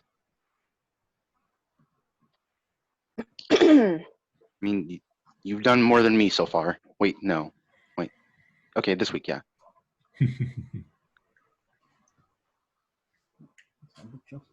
Oh yes, big one. To improve my angst writing, because it has not been good since I was 12. I just don't get why all of your good stuff comes out when you're in a very depressed state, but then once you get into a good place, it's like, where did it all go? Everything is shit now. Well, Yeah, now that life is no longer shit, then the writing is going to be shit instead. There has to be some balance in the universe, I suppose. Yeah, but Oh, yeah. why? Not sure the why. Feel okay most of the time, and I can still write characters being very dark and edgy. Which ones? Well, I mean the easy ones: Adam, Cinder, Raven. They're already there. Just have to write them in character. the maximum edge. Not yourself. Don't forget Mercury. Mercury isn't in the current one, but yeah, he's definitely there.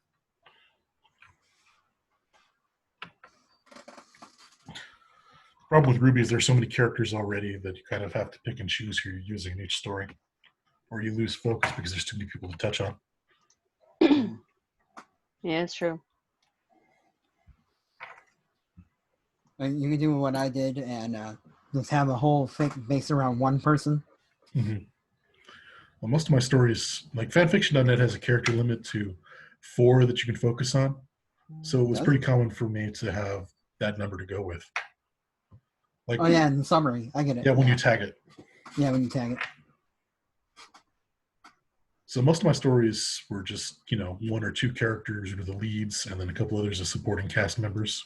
Mm. And then others who are there who have a line every now and then, but are mostly there because they're at that point in canon where they would show up anyway. Not because I'm going to focus on them or give them any attention. Mm.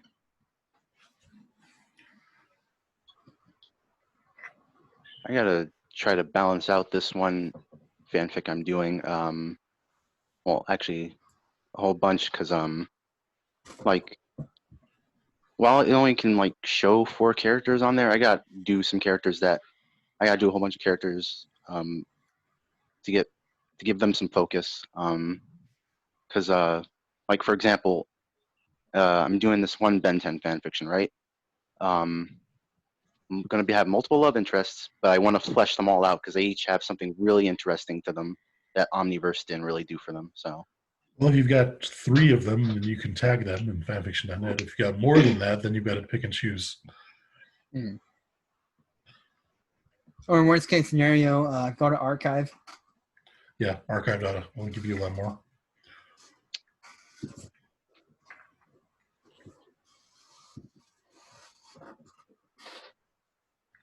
I mean, like I've tagged like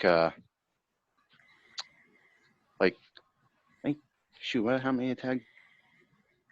Like 3 of them or something like that. But I gotta flesh out characters. I gotta flesh out so many. I can't not flesh them out. It's just everyone's gonna have their like. My plan to do is have their own arc. Well, Stuff like that. try and break it up into narrative roles. You get your protagonist, your deuteragonist, your tritagonist, your antagonist. There's 4 right there. Mm. True. Right. Am I And the only one that hears a parakeet? I'm not hearing a bird. Why? I swear I just heard a bird whistling or something. Okay. I think that's just you. Oh, Lord. Well, it's official. This quarantine has made me lose my mind. Who Yeah. hasn't lost their mind in the quarantine? Yeah, Well, that's true. I'm hearing birds now, so... No, just now. I swear I heard that.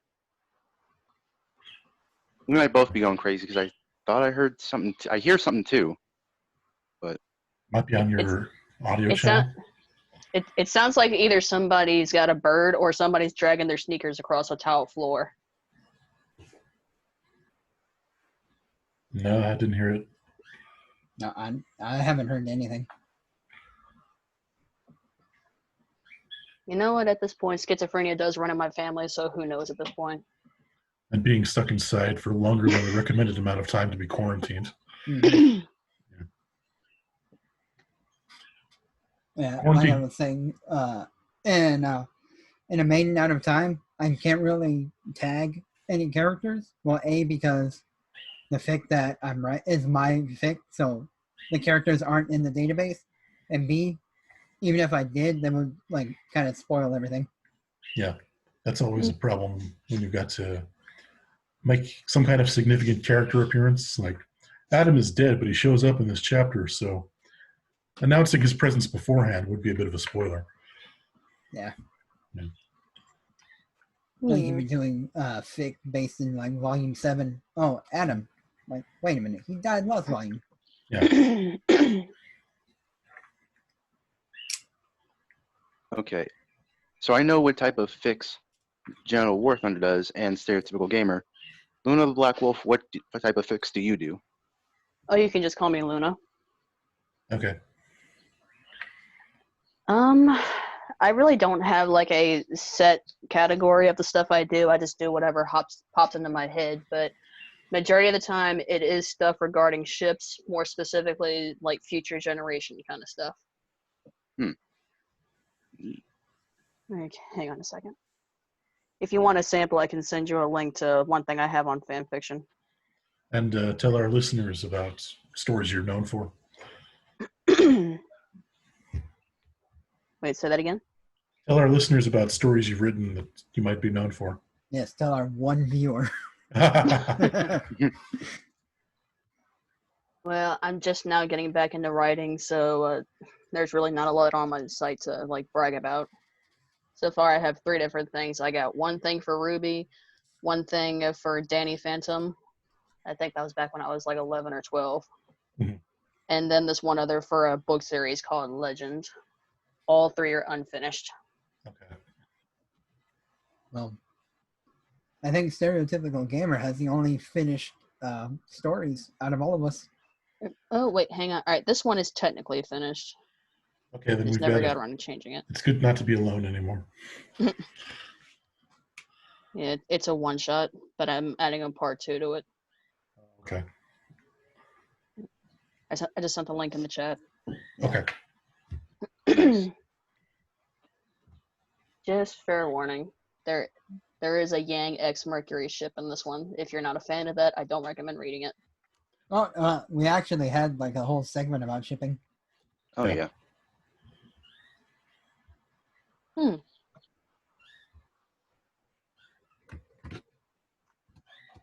Yeah. But, Oh, sorry. so the story behind this one that I just sent. All right, so I'm on the Ruby Amino, and every now and again they'll do challenges for writing or drawing or stuff like that. I got banned from the Amino. What'd you do? One of my story, Bleed You Slowly, was apparently too dark, so they banned me. Oh wait, is that one you told me about with Toradana and all that? No, different one. Gotcha. Interesting. Yeah, it was apparently too dark and it violated the standards, and they just banned me. They apparently sent me a message, but it was like 5 seconds before they banned me, and I didn't even get a notification. So it was like me, I guess. Yeah, there's your warning, technically. Oh damn. Okay, so this was sometime around Valentine's Day, and they tell us, all right, guys, here's what you're gonna do. Take your favorite ship. It doesn't matter if it's with canon characters or OCs. Just take your favorite ship and write a story or draw a picture or write a poem about a child of theirs, and go into detail, do stuff original, yada yada. Well, as I mentioned, I already do a lot of future generation stuff, so this was actually a real kicker to my inspiration. Like, I was really excited to do this challenge, and in the end, this fic that I just sent y'all, I got 2nd place in the writing section. Great, congratulations. Ooh, nice. Oh, thank you. But it's not Blake and Yang. It's Mercury and Yang. Yeah, It's not Bumblebee. There are other Yang ships out there. Oh no, he's hyperventilating. Get him a paper bag. Let him die. No, I'm kidding. I'm gonna dox you. Yeah. I've never done a Mercury focus ship, but Yang I've shit done with John and with Kali. So Oh, I've read the Kali one. I'm glad you like it. How'd you like it? I don't remember it. Well, it's good to know I've developed such a memorable story for you. Well, I just want to say my favorite Kali ship is going to have to be Cat and the Canary. That's her and Raven. Oh, interesting. huh, that's interesting. I guess it's preferable to seeing yet another fic with Sun Wukong. And they are the leaders of Team MILF. Mm. Don't question it, just accept it. I call them Team Screw, SKRW. So Summer would be the leader. Tai Yang's actually the leader of that one. Oh. He certainly has the best track record, I suppose. He does. Yeah. But no, this was after volume 6, and I wanted to just do something different. You talking about the Kali one? Yeah, it's like Yang and Blake has been done to death. So I'm like, hey, they broke up. What does Yang do on the rebound? Her Oh, mother. Yeah. I mean, she does have mommy issues, so. Oh yeah, that was It makes touching. sense. Oh, Jesus. Oh my god, that's going to be in my head all night now. Good. I'm Good going to have lord. more nightmares. You meant dreams, right? Sure. Wait. What? What did I say? That's assuming I dream it all. And if you want, I could talk about Infested Pyrrha. I know how much of that. I don't know how much you love that one. Isn't Infested Pura basically that grim zombie thing you told me about? Yeah. StarCraft. It is a universe of beautiful complexity. Oh, I don't play StarCraft, so I don't know anything. Yeah. To be honest, I was genuinely surprised because nobody I know had played StarCraft anymore. So when I sent what I had to Stereotypical Gamer, it was genuinely surprising that he knew what I was talking about. Yes, I'm very old. I remember the 90s. I remember back then when we used to sit in the living room on a Sunday night and play Super Mario on that tiny ass TV we had On the Nintendo 64. on a Nintendo Entertainment System. No, Boomers. But yeah, StarCraft was 1998, so it's been 22 years. And then the sequel came out. 2010, that was 10 years ago, so it's not Yep. like it's in the public consciousness anymore. No, my favorite is Kerrigan. Is if you click on her, because in the timeline 4 years have passed, but if you keep clicking on her, she says these 4 years feel like 14 years. It's nice for her to be Millennials. self-aware.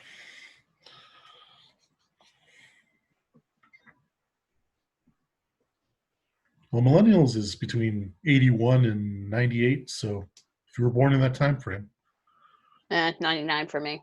That technically Hey, makes 99 kids. so you're Gen Z. that Gen technically Z, makes okay. my brother a millennial, which is confusing, but all right. Oh wait, 99 kid. What month? September. December. Hmm. I'm still an old soul, so Okay, all right. Well, you can be like us and be actual old. I'm already getting there. Don't speed up the progress. Yeah, being stuck inside has definitely aged me a bit. Yeah, I've already got old lady bones, and I'm not even 30. I have old people. I got old people disease. I am old plus one. That is my age. Old plus 3, get on my level. Get there. Give me time. Old plus 100. Bam. Everyone take a seat. Old plus I'm already infinity, sitting. lick my balls. Ah! Old plus infinity plus one? I'm told infinity plus one is a thing. I saw it in an episode of Yu-Gi-Oh! No. Oh yeah. Oh, I know the episode you're talking about. Well, I say Yeah. Infinity plus 2. Oh, damn. How could I ever possibly top that? Infinity plus infinity. Everyone die. Oh yeah, I'll top that one. Mom, they're cheating.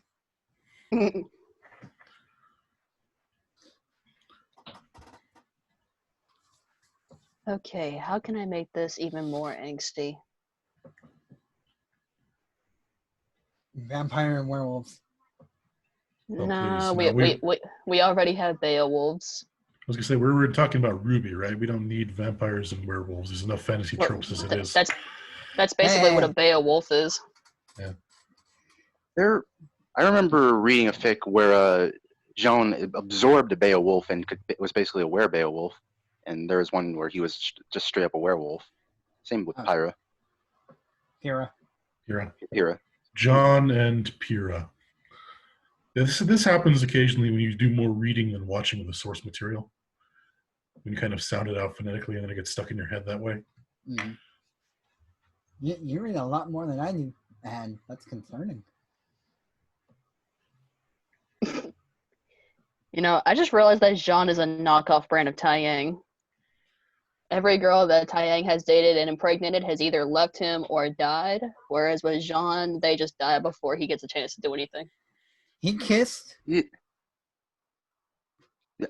See, there was a fan comic I looked at one time where John was it's basically like sort of a thing where he was like with RWBY, I think, and Taeyang came in. Next thing you know, John calls his dad and asks, "Are you my real father?" And points Taeyang. Yes. Oh, Jesus. Just call him Ty. I mean, the show does. Oh, I don't know why this reminded me of this, but a while back I read a fan fiction where, okay, so it takes place somewhere in the future. Jean is married to RWBY. They have some kids, and then something happens that basically causes the end of the world, and then Jean's like the last one to die. But then he somehow goes back in time. He still has his memories. Pyrrha's alive at this point, and he kind of goes back and forth between trying things again with Pyrrha, but then remembering the life he had with Ruby, or he could have. I don't think it was ever finished, but it was interesting. That does sound like an interesting conflict. I've read something similar, but it was Yang instead of Ruby. What happened in that one? It's not finished either, but yeah. He goes back and instead of actually going to Beacon, he joins the criminal underworld and starts a protection ring, pretty much. Oh, that's cool. Yeah. Oh, And a then friend. he eventually does meet with the original cast, and he shares their experiences and rebuilds their lives. And Blake, like he finds Blake, falls in love, and then explains the scenario between Yang and Pyrrha, and then he had the three of them. Say before Volume 6, Nightshade was still pretty popular. Is that the name of Blake and John? I thought Nightshade was him and Raven. No, I'm pretty sure. Oh no, that's Nightingale. Yeah, I was gonna say, like, there's a bunch of different names, but I'm pretty sure Nightshade is John and Blake. It is. Yeah, it is. Yeah. Yeah, Because, well, okay, not to let my inner geek show, but Atropa belladonna is the scientific name for deadly nightshade. So, yeah. Interesting. Well, let your geek show. We're all geeks here. All right, I'll just let my geek hang out. There we go. Perfect. That's nice and comfy. Yeah, I mean, before you got here, we were talking about a bunch of different TV shows and physical media and the practical applications of RWBY fan fiction towards writing. And if you want, there's all this is a different side, but yeah, there's also a porn star named Belladonna. Go on. I'm not surprised. Well, no, just that was it. Just Wait, Belladonna's in a lot of things. Is it one word or two separate words? No, it's one word. Okay. Because in Italian, belladonna does mean beautiful lady. Yeah. Are you looking this up, Serendipitous? I'm not answering that. Well, you kind of already did, so all right. God damn it, you got my curiosity piqued now. I was here to talk about RWBY. The porn I'll just file away for later. Oh, we can combine the two. There we go. I mean, no, we're not combining that. I'm not that committed to the fandom yet. I mean, writing smut is one thing, but we don't need to get into RWBY porn.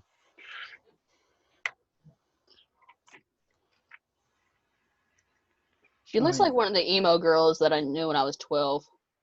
Who? Oh, she looked up. Oh, you actually looked it up? Oh, wow. Damn it, now I gotta do it. Yes, now you have to do it. But yes, petite little thing, pixie cut black hair, and a lot of eyeshadow. She looks like a emo girl that I would have known in high school. Yeah. Junior high. I knew plenty of them in high school, too. Like, they didn't really grow out of it. People I knew were cool about it. The others were just cringy. I feel like it's that episode of South Park. They're not goth, they're vampire kids. I'm sure that goth is one of those things that has very important distinctions to remember. According to South Park, they do. I mean, every cultural identity has some aspect that you have to kind of figure out before you can identify it properly. I was in a bit of that phase for the first 2 years of high school. Emo phase? Well, gothic, but yeah. Well. You want to know the things people assumed about me because of that? So. Did they assume that they were going to shoot up the school? Did they assume that of me? Oh, no. So I did let slip one time that I was a knife collector. I still collect them. Mhm. And this one dude who just looks like a little shit, like real skinny guy, he just walks up to me one day and he's like, "Hey, I heard you collect knives." I go, "Yeah, I do." He said, "Do you sit on them or something because you're all emo and shit?" He is lucky we were in school because I would have slapped the bitch out of him. Why did school have to stop? You should terrible. have just slapped the bitch out of him right then. Because unfortunately, I'm a good person and I didn't want to get in trouble. Oh, well, I'm not. Because you know how school systems are nowadays. You know, both parties in the fight have to be punished equally because fighting is not permitted at all, even if you were defending yourself. Well, I'm gonna sound real old, but back when I was in high school, I had a cane my freshman year because I was recovering from a back injury and I couldn't walk right. So one kid tried to steal my cane. So he took it and tried to run, but I grabbed the other end, pulled it back, and slammed him into the locker. And like, I didn't get in trouble because he tried to steal my cane. I need to walk with that.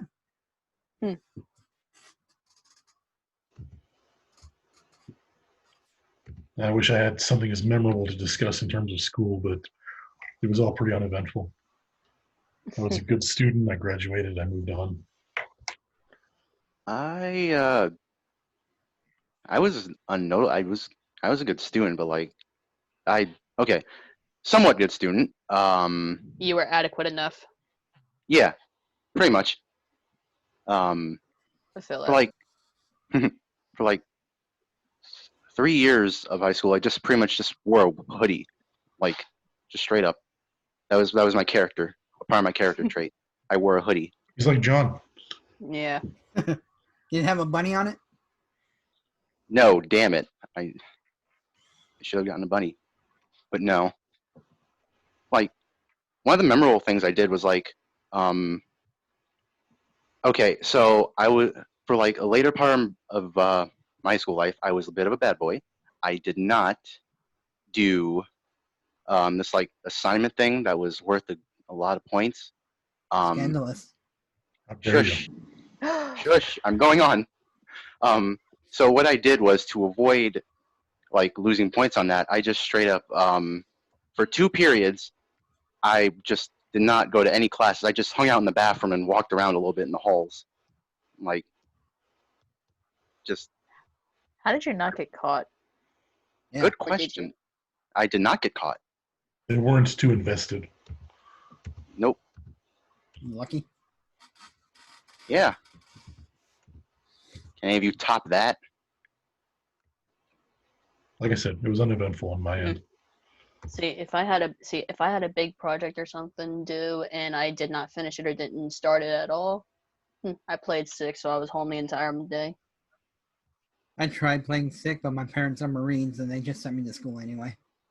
Oh damn! So they have like built-in lie detectors, don't they? Oh, I don't. Even on the days I was sick, they just said go to school anyway. Like they may have had built-in lie detectors, but at the same time, they're like they don't care. You're going to school.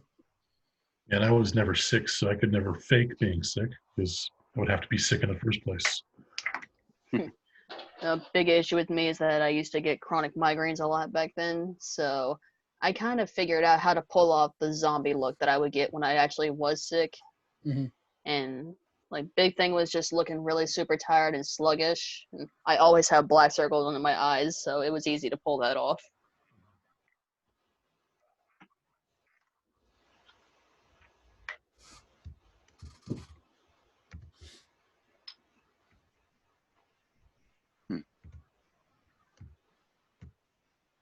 And now silence.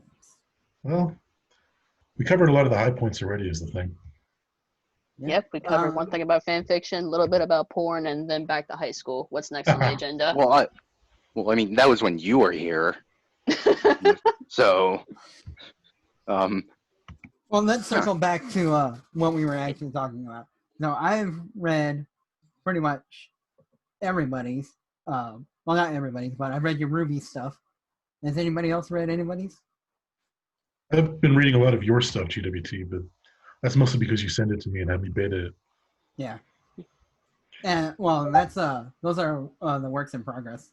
So. Yeah. I don't read a lot of fan fiction. It takes me a lot longer to read something than to write something. Writing comes completely naturally to me, and reading does not. It's the other way around for me. Same.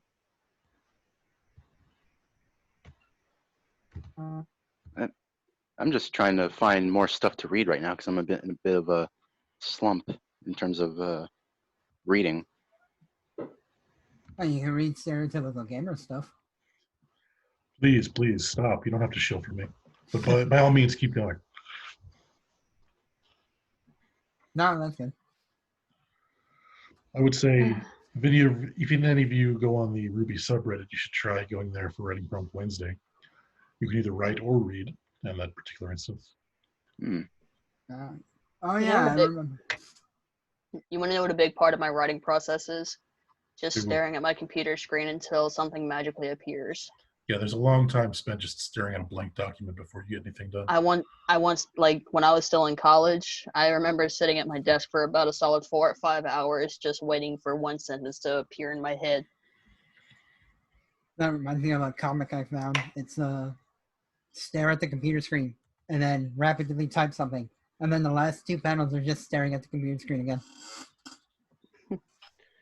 Yeah, I think my biggest issue is that sometimes I get too easily distracted when it comes to my story writing. So instead of like when it comes to, okay, so say if I'm working on one scene, instead of, fleshing it out before moving on to the next one, I'm already skipping ahead several chapters and going, okay, how am I going to end this? Who's going to die? Are the gods going to get involved? Is Adam still a douchebag? All that good stuff. Of course. Even when he's a good guy, he's got to be a douchebag, That's why people like him. But not really chapters ahead, but I'll be writing, I'll be working on one chapter, and I'll skip to the end of that same chapter and say, all right, how am I going to end this? And then I'll go back and that'll happen. Actually, now that I think about it, I think that's how Miles or Carrie described Mercury at some point. A hipster douchebag, but he's cool. It's not too far off. No, it's not. Is one of you on Skype or something? That's Discord. Ah. It's not me, but I know the sound. It's me. Hang on, I'll just turn that off. Talking with other people that are not us. I told you I was in a couple of Discords where I actually talk to people, so. Thunder, you're talking to other people? How dare you? I thought we were a crew or something. I'm multitasking. That's actually, multitask is actually the ship name for shopkeep and shopkeep. I give up. Oh, that's not even the worst one out there. Oh yeah, what's that? What's the worst one? Off the top of my head, another one I can think of is, guess what Zwei and Zwei is? Puppies? Doggy style. Now that's clever. Yep. Thank you, Barbara Dunkelman, for that one. God damn it, Barb. She's very creative in the worst possible way. She can make a pun out of thin air quite instantly. There's an RTA compilation where it's just her making puns. There's a couple of them now. I think there's like 5 or 6 of them now where she does it. And she's just so she does it without even really trying. Like, okay, so it was actually a RTX panel or something that I had heard those ships' names from. It was somewhere in London in 2016, I think it was. So girl walks up and she's like, hey, what's the weirdest ship you guys have ever heard of? Barbara being Barbara, she's like, the Titanic was a little weird. Carrie's like, what's the Titanic? Barbara's like, it's a weird ship. Miles just dies, and then Miles just dies on the other end. Okay, come on, that one's easy to spot. I mean, why did you even ask that? Then Gray is on the other end of the table, like, why are you people encouraging her? It doesn't matter. He's gone now, so there's nothing but encouragement for Barbara. Oh, I'm sure there are other people who were. I don't know. Maybe there's a Barbara pun repellent out there. Like anytime she makes a pun, just spray. Like a kitty on the keyboard. No, bad Barb. No puns. Should we get a spray bottle or a rolled up newspaper? My favorite was she did a skit. I got a spoiler for my car, and it's just written Dumbledore is dead, or Snape kills Dumbledore.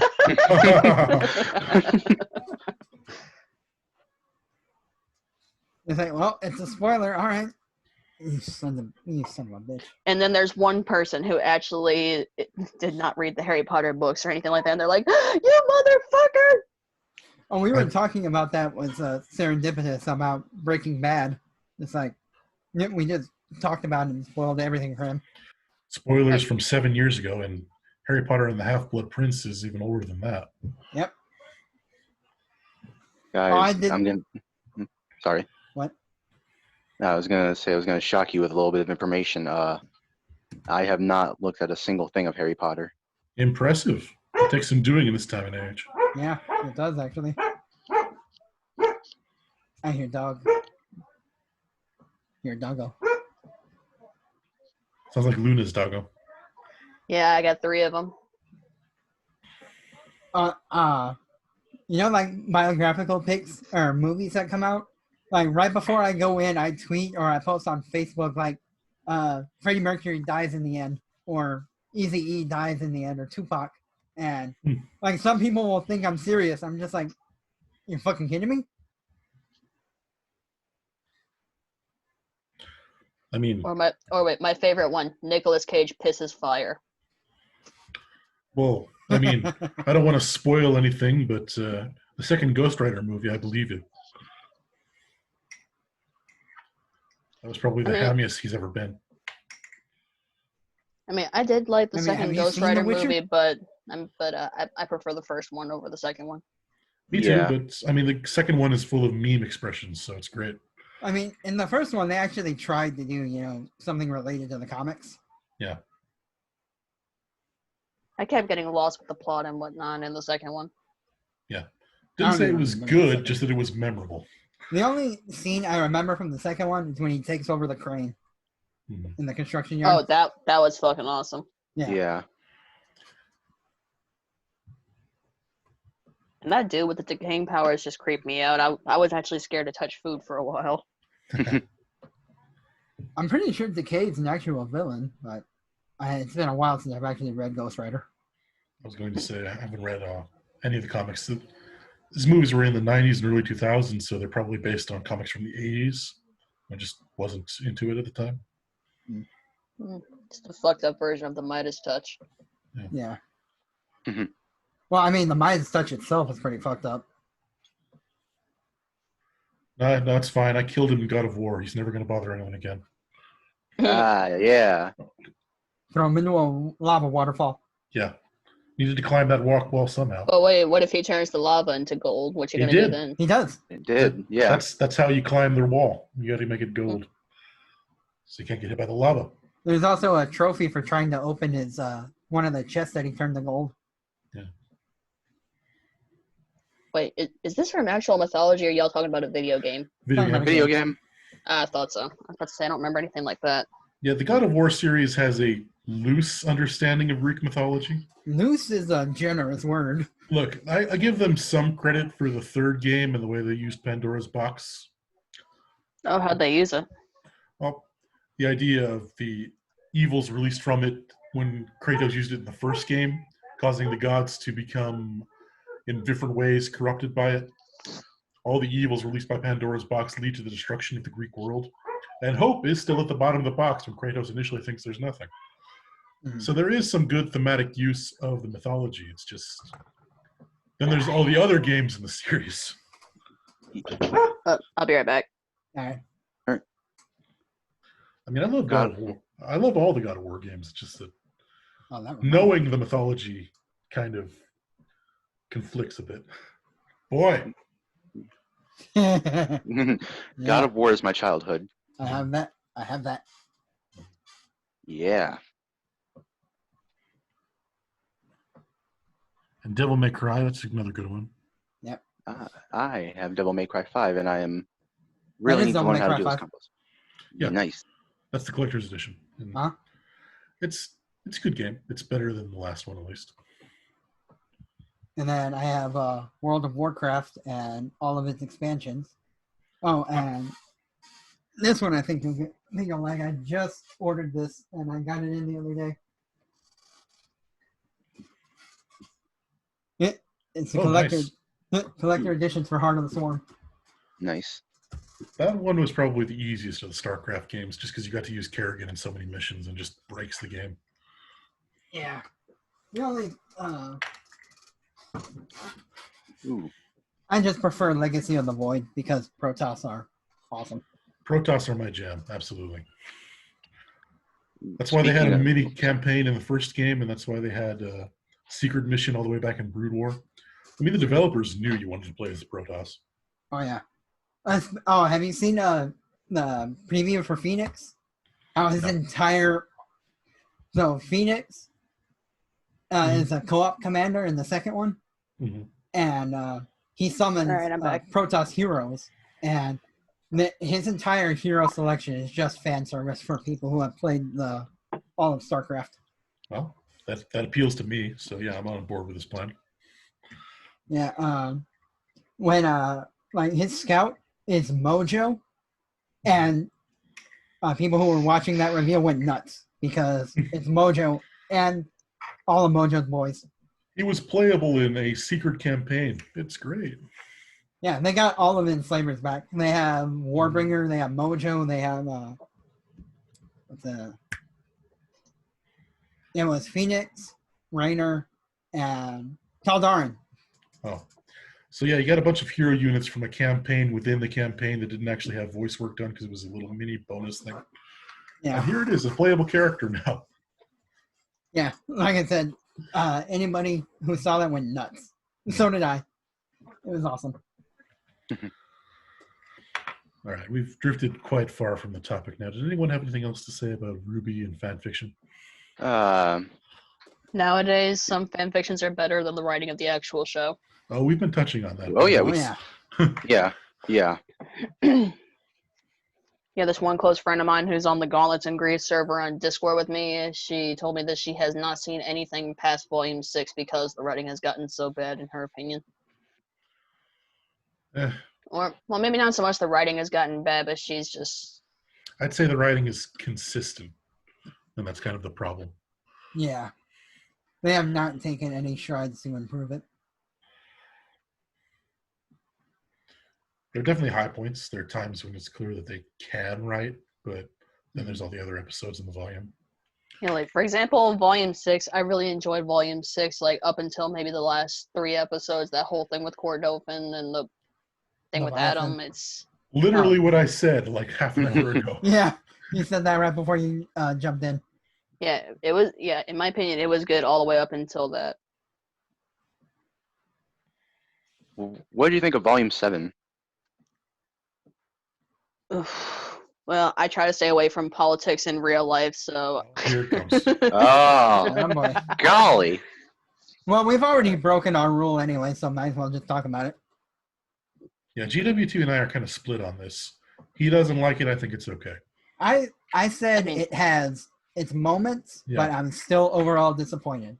So there are, like I said, I really enjoyed the volume, don't get me wrong, but the back and forth thing gave me a headache because, you know, Team RWBY brings up a lot of good points. Iron Wing brings up a lot of good points, but then it's just one big clusterfuck. But best/worst cliffhanger ever, here comes Salem on a giant fucking whale that flies. I call it monstrosity.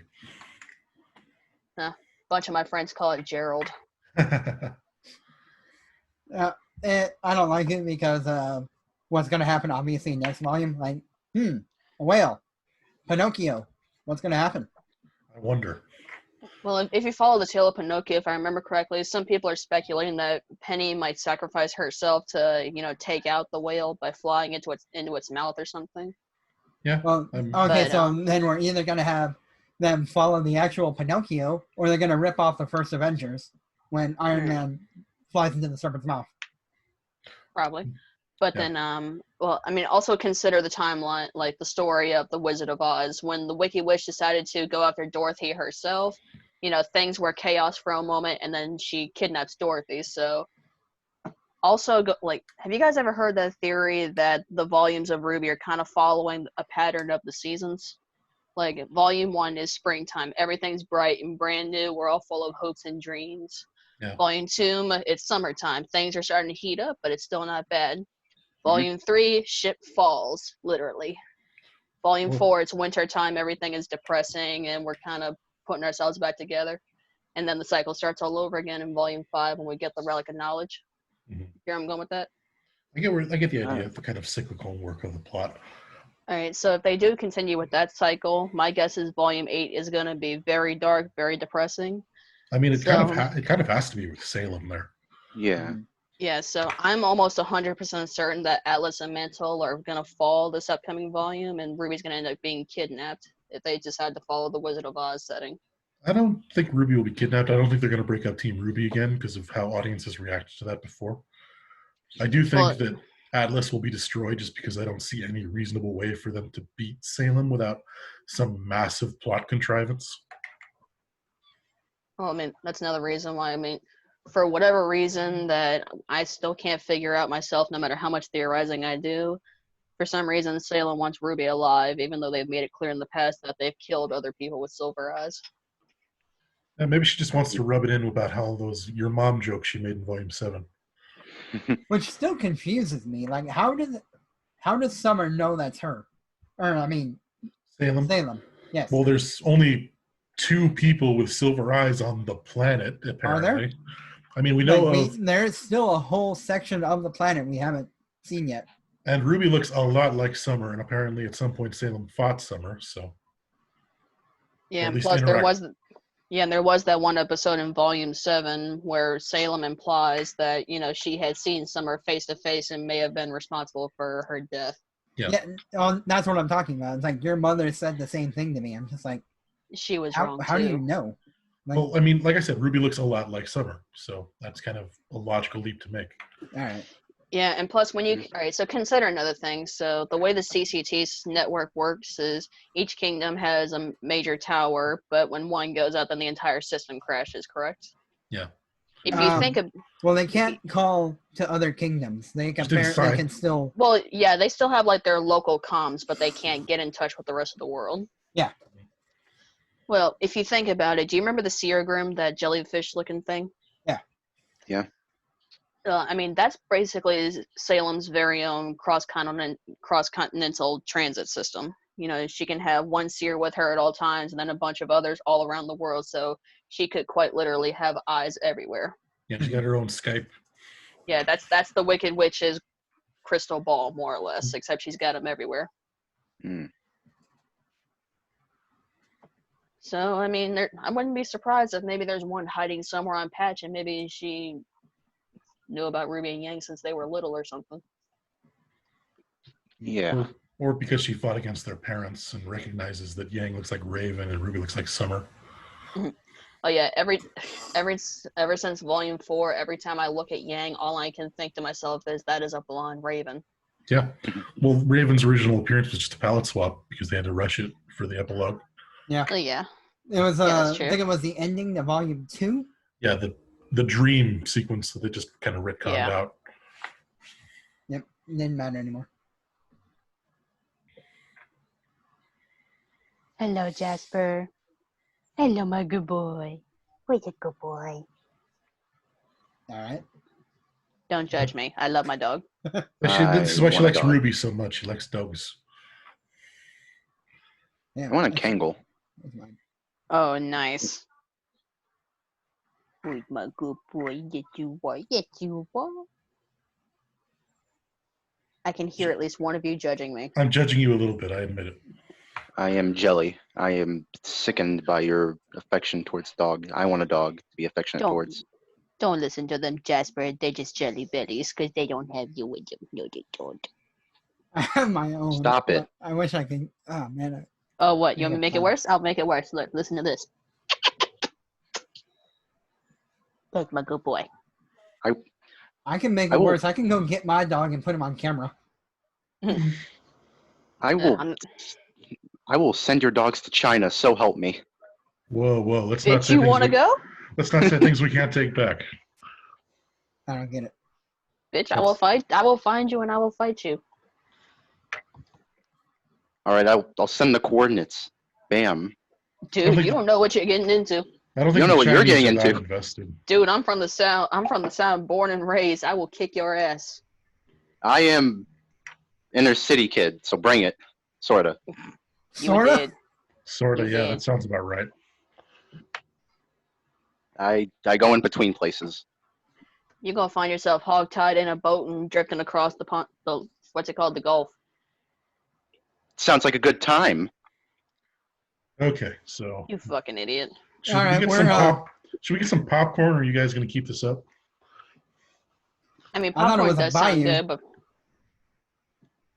I got wings waiting for me. Okay. there are bayous in Louisiana, but the Gulf of Mexico, that's what I meant. Okay. I figure a bayou would be better for gators. Gators Depends do on what angle you look at it from. The bayous Even are to nice, but I do not play with copperheads and water moccasins. Hell to the no. Okay, so like Stereo said, let's get back to our original topic.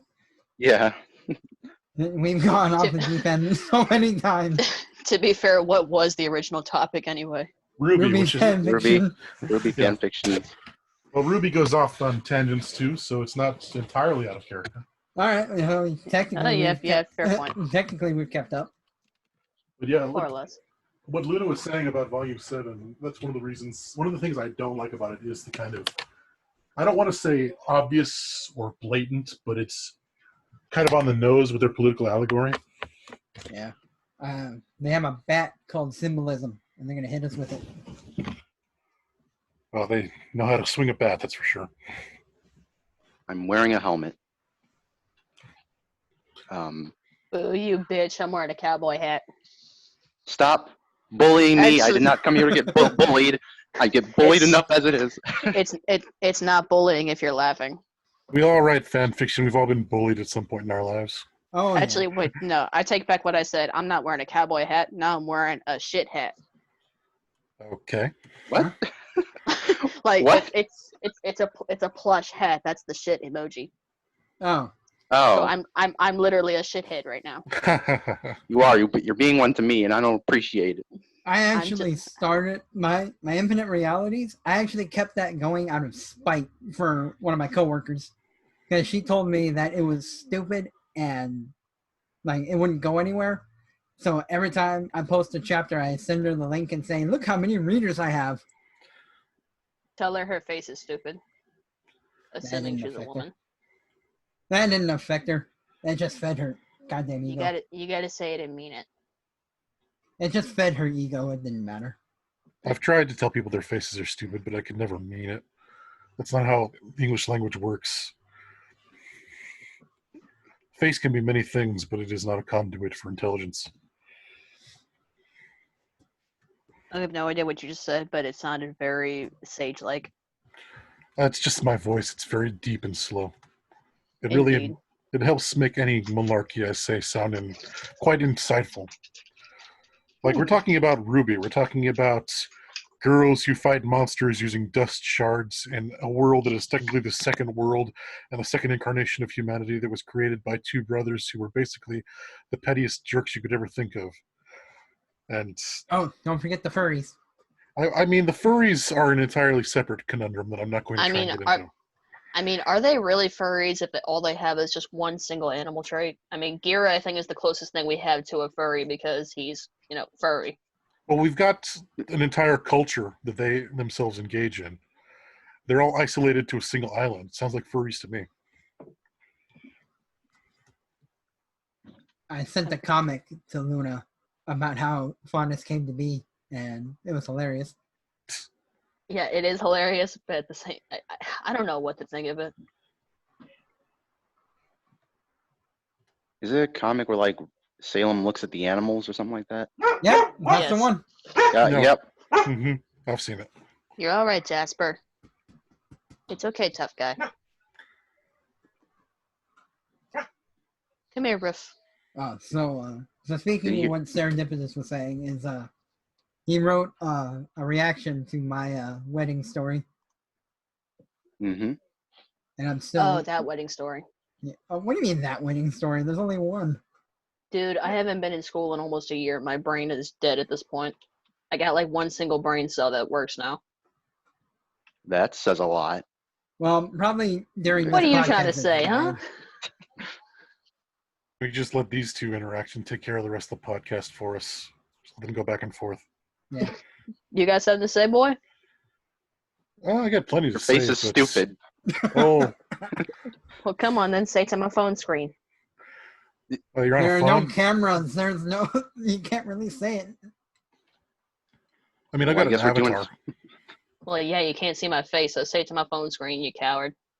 Your face Yeah. is stupid. There. I'll say it again. That cuts you deep, you know? It hits you right there.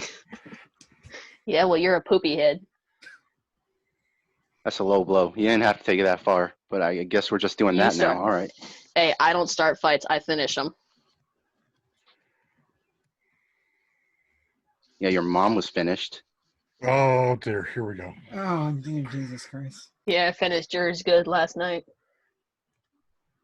Matter of fact, tell her I said to stop texting me. We're not doing it again. She's a grown adult. She can do what she wants. Well, bitches are getting clingy, so tell her I said fuck off. I'll tell her to keep going. I mean, this sounds like RWBY fanfiction to me. Someone's mother's... No, this is the fandom. Like right now, like their interaction is the fandom. Like perfect example. a microcosm. Black Sun versus Bumblebee. Who will emerge on top? Well, your mom, clearly. So, Callie. I mean, that's who I'd pick. Of the available options, that sounds like a You win to me. pick you would pick topping your mom, dude. You're sick. I'm talking What a about Kali. weirdo. Kali. Mm-hmm. I'd pick Raven. Yeah, there we go. It's Black Sun versus Bumblebee in a new form. Whose Yep. mom is hotter? Who is the hottest RWBY mommy? I mean, I vote Kali, but I'm a big fan of Tara Platt as a voice actress. I think she adds a lot. Hottest RWBY mom. I gotta go with Raven on that one. I mean, I love Raven as a character. I just don't think that Anna Hullum is that great a voice actress.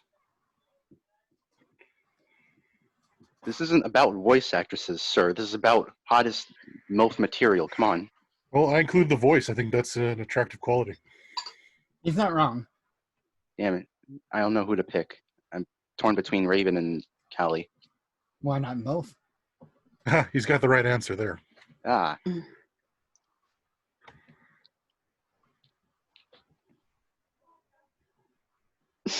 You know what? This is at least this is about RWBY. Yep. So we're Yep. technically not off topic. Technically. Technically. Technically. Yeah. Technically. I mean, we'd have to look at the exact minutes of this podcast and say we were on topic for 40, 50% of the time. That's probably generous. I'm a generous individual. I try and see the best in it. I just think it's weird that I'm the only one with a video. Mhm. My webcam isn't working, so I just came in with audio. Mm. I Nah, you don't want to see my ugly mug right now.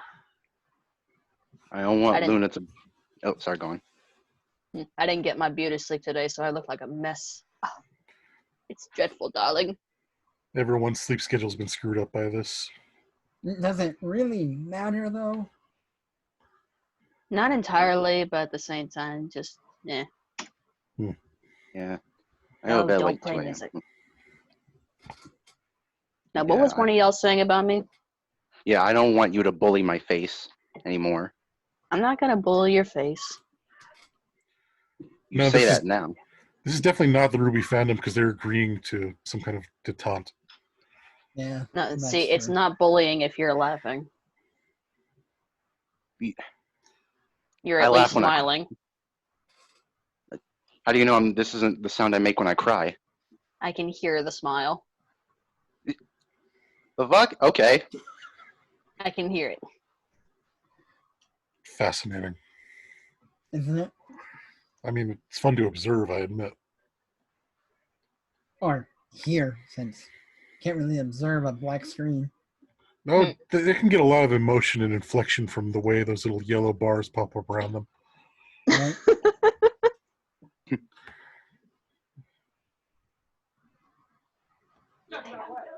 So yeah, I'm just looking up club music. Oh, club music. Perfect transition into Yang. Yeah, I got Oh, yeah. no. I mean, it is to help me write another Yang one shot. Well, I mean, we've all written Yang before, right? I haven't. I partially. You haven't written Yang? Not Well, really. That link to the one shot that I sent y'all, that's pretty much the only time I've written Yang. The only thing I've written anything Ruby related, actually. That's Everything else is all in my head. Nothing's made it onto paper yet. actually interesting. Same. Yeah. Anyone here ever watch Devilman? Never Sure, heard of it. I've seen an episode. Oh, all are uncultured. Okay. Yeah. After I post GWT's chapter, I was thinking about like doing another one shot for Ruby and Devilman crossover for the React fic. Hmm. Yeah, y'all should check out Devilman Crybaby if you ever have the time. It's interesting to say the least. Starts off kind of weird, gets very sad at the end. What doesn't get said at some point? Azumanga Daioh? I have no idea what that is, but I'll take your word for it. You called us uncultured, Serendipitous? Wait, what'd you say about me? No, it's all right. So I have a question for y'all. What would be more hilarious? Mercury dealing with a drunk Yang or Yang dealing with a drunk Mercury? I think a drunk Mercury is more thematically appropriate. His dad's the alcoholic, so I could see that. Both of them are drunk and they have to take care of each other. There you I know. go. I kind of feel like Merc would not touch alcohol at all in his life because of Marcus. The thing about that is that Yang, when she goes to the bar, she specifically orders a non-alcoholic drink. So I don't see her drinking either because of her Uncle Crow and the way her dad dealt with depression. So when you're talking about individual character beats, at least we've got a family history in Mercury's case. Yeah. Now that you think about it, they're probably the two most sober people on the show, or would actually be the most actively sober, I guess. Most determinedly sober. Yeah. Well, yeah, but then again, Yang does also come off as a party girl. I mean, So party. she won't like drink to excess or anything like that. But like if she's out with friends or something, maybe she'll go a little crazy, but it won't be like a habit or something. Kegger. The problem with that, though, is that Yang also has that big maternal side. So if Ruby's one of those friends she's out with, then the drinking would stop right there. So like they could challenge each other into drinking, and then she like goes off from there where they're both drunk. Well, And then Angel has to take care of them. Really got to think of the plot point there and figure it out how you get to that point. Once you have the plot you want to write, that's when you figure out the necessity of getting there. I mean, I already have a plot and plan. I'm already gonna have Mercury deal with a drunk Yang, but I just wanted to hear y'all's opinions on it. Well, if you want to get Yang drunk, you've got plenty of motivation for her to get there. Mm-hmm.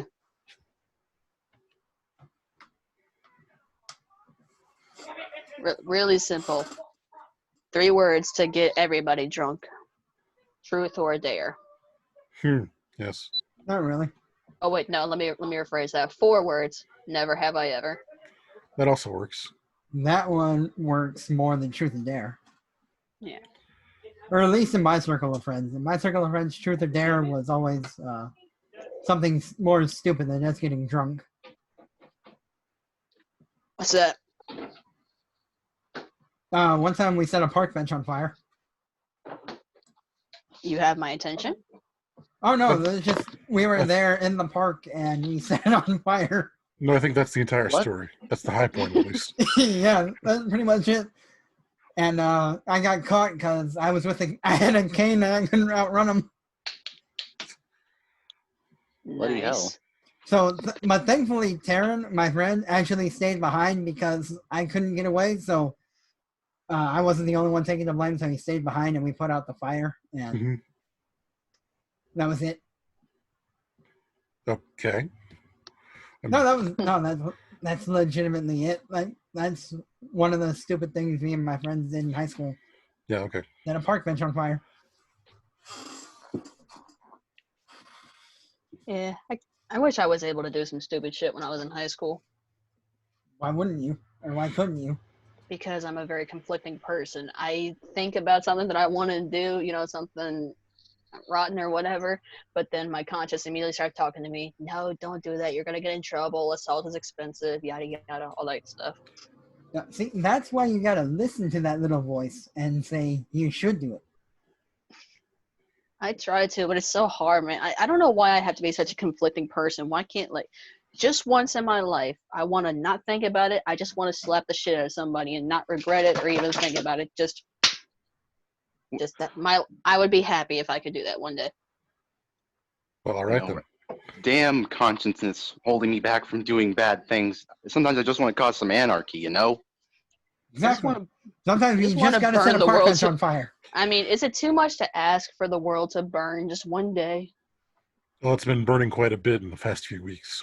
Yeah, Especially- now's a good time to set some shit on fire, just saying. Fair. No. It's not the same. Okay, fair enough. No, I have to burn it myself. Other people can't do it for me, or it's just not as satisfying.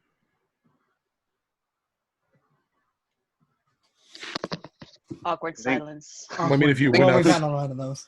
if you went outside and set something on fire, I'm sure that it wouldn't get as much attention right now. Oh, Yeah, I I've definitely burned can't do it furnace. right now because there's a tropical storm going on outside. Oh, delightful. I burned some furniture yesterday, so that's pretty much it. Sounds like fun.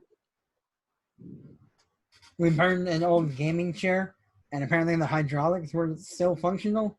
So when they caught on fire, there was a really loud pop and hiss, and it was actually kind of funny. The most, excuse me, the most, I think the worst thing I've ever done in terms of that is just like accidentally throw a firecracker at a police car's wheels when I was like 7. Oh my god! Oh shit. And then you were arrested. I was actually not arrested, surprisingly enough. Probably because he 7-year-old was mugshot. 7. Yeah. Well, I mean, sometimes they would still do it, like do a little scared straight instead of like fully arresting him. Like the thing that led to it was a whole bunch of people were just tossing firecrackers into the street, and I was like, yeah, sure, I'll join that. And a police car comes rolling by, just as I'm the one to throw a firecracker. It hits his wheels, and he just stops and stares at me. And some guy besides me goes, "Oh shit, you hit the popo!" And I'm just like sort of freaking out.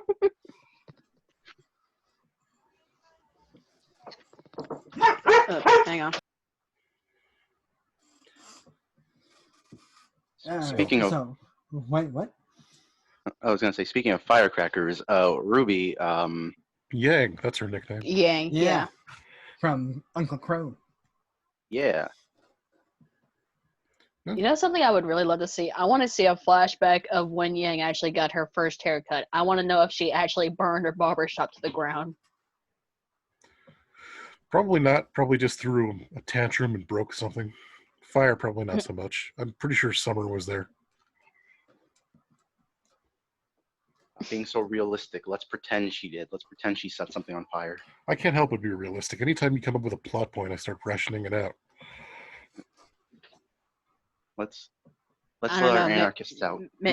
Maybe the reason she's called Firecracker is, I don't know, maybe they were out having a barbecue and then she gets too close to a propane tank and then her hair catches fire and then it just goes boom. That's Too that's dark. first. No, it's fine. Yeah, that's kind of hilarious. I mean, this is RWBY. No one dies from explosions. Anymore. Yeah, anymore. Not at first, at least. If the aura is gone, then, gotta clean up stuff. No, because Yang lost her arm when she still had aura, so that doesn't matter either. Don't get me started on aura. That is an entire kettle of worms right there. That was actually pretty interesting to see now that I think about it. I mean, it was a good shot. It was a great moment in the episode, but the rules of aura are so inconsistent that it just drives me to madness trying to figure it out and fix. Mm-hmm. Half the time, I don't even mention it in my stories. I bring it up a lot just whenever there's a combat scene, how aura is affected and how it rebuilds and how the fight carries on until it shatters at any point. Because it is kind of where the tension hits. You know that their energy bar is gone. I mean, I do have a scene planned in A Maiden Out of Time for for her order to be brought up. Like, so like in their world they don't have it, and it's weird that she does. So I was gonna have a plot about that, or not really a plot, more like just a scene, because trying to explain Ruby aura is like what Gamer said is a can of scorpions. Yeah, and Oh, it's speaking of scorpions, am I the only one that thinks Tyrion's semblance is a tad bit OP? yeah, So- I think it's pretty awesome, and it's OP, sure, but at the same time, he has to land the hit without his Like, opponent Tyrion has catching. a semblance? Yeah. Well, yeah, but I just feel like his semblance is a bit of a cheat code, because, I mean, think about it. All he's got to do is just swipe at somebody and then immediately jab them with his tail, and they probably die. But is that His really a semblance, though? his I mean, semblance there is are... that His semblance is that he can temporarily disable somebody's aura, but, like, in a specific spot. Oh. He did it to Yeah. Ruby in Volume 4, and then he did it to Fiona Time in Volume 7. yeah. So that's the whole idea, is that he hits them first, then lands with his stinger and poisons them. So it could be an insta kill, but he has to land 2 hits in the same spot. Well, given how fast he is, it shouldn't be that much of a problem. Yeah, but I don't see it as OP, because I think that because of how precise it has to be, and he's really not a precise individual, he's kind of erratic. Well, he is a little cuckoo in the head. Yeah. Just a little bit. Just, I usually blame that on the poison. He's got an animal feature that directly causes poison to go to his freaking eyeballs. That's got to do something to his brain chemistry. well, I mean, most Mhm. animals that are venomous have an anti-venom sac. Yeah. But no, literally, his poison comes to his eyes. They change color when he uses his stinger. Well, I don't Yeah, know if the but- poison goes to his eyes, but Well, I mean, they have to you know, turn I purple don't somehow. entirely know about that. Mm. I do think it's cool though. That I do think that's a cool side effect. Yeah, I thought it was more like Yang, where like when his semblance is active, it turns a different color. Like she doesn't have blood rushing to her eyes, making it red, or fire. I mean, Yeah.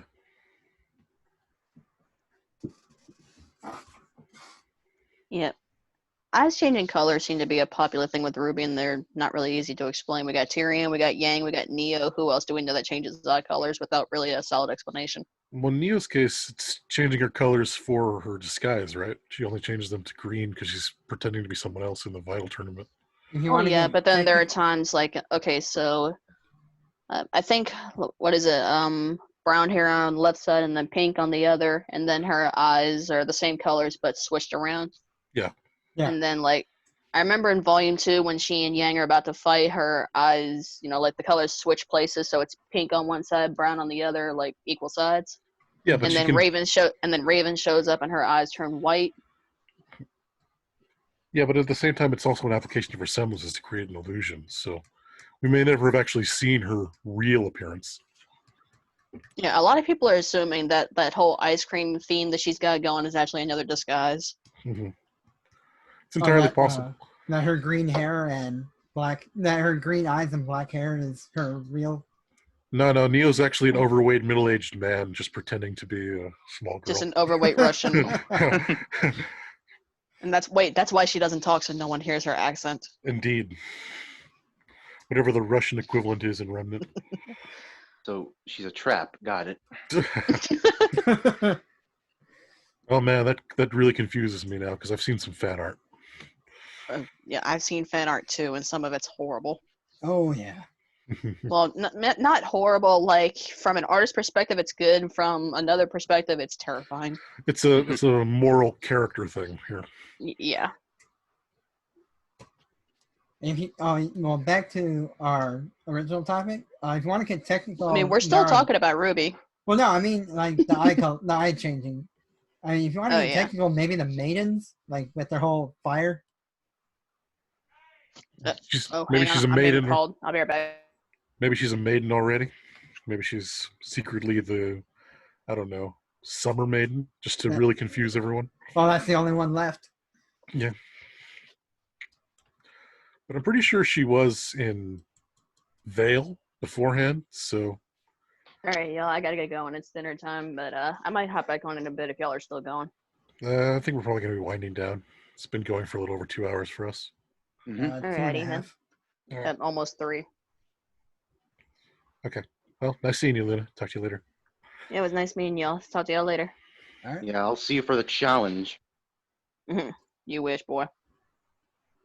But yeah, if you guys ever want to, I don't know if y'all got the link to it. I sent it in the chat. Yeah, I saw your But face. if you want to check that out, don't be afraid to leave a review or two. Cool. Later. Later. Yeah. Well, that was a fun tangent. But anything more to discuss on the RWBY end? Just like I said, well, I've shared with Stereo about my actual workings for into the Puriverse. I don't think I've actually sent it to you, Serendipitous.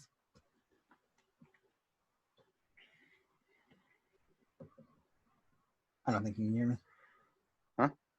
I've maybe tuned out for a second. Well, either way, yeah, I've I was just discussing like that's my next move, since that was originally what we were going to discuss. Yeah, that was going to be like a closing segment. Yeah, like what we're gonna do in the future, and like I was just gonna go into a little detail about my His mic's off. I see that. Yeah, I was just gonna go into a little detail about my Into the Pura verse. Obviously, it's a take on Into the Spider-Verse. Hey, what's up, Danger? Yeah. Like that song. I like that scene in general. I thought that was really well done. I have to watch that movie. I think it's on Netflix. It was for a while. I don't know if it's still there. Yeah, look it up.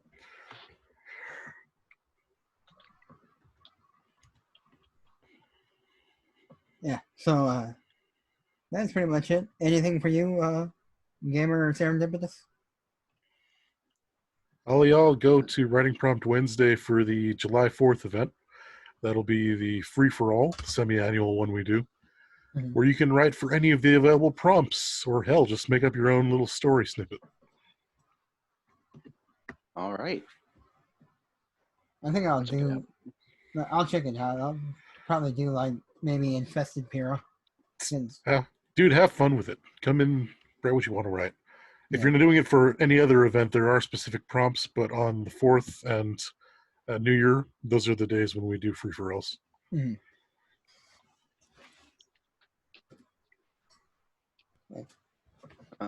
I wasn't All gonna introduce them all at once. I was gonna do them one at a time. I'm trying to decide between Infested or Purifier first.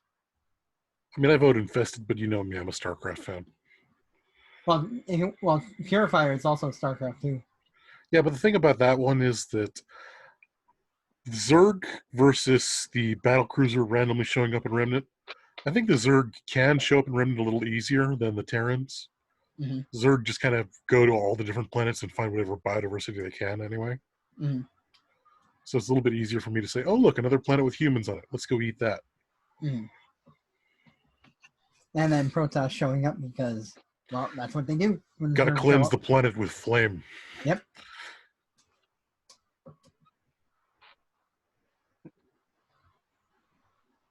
All right, yeah.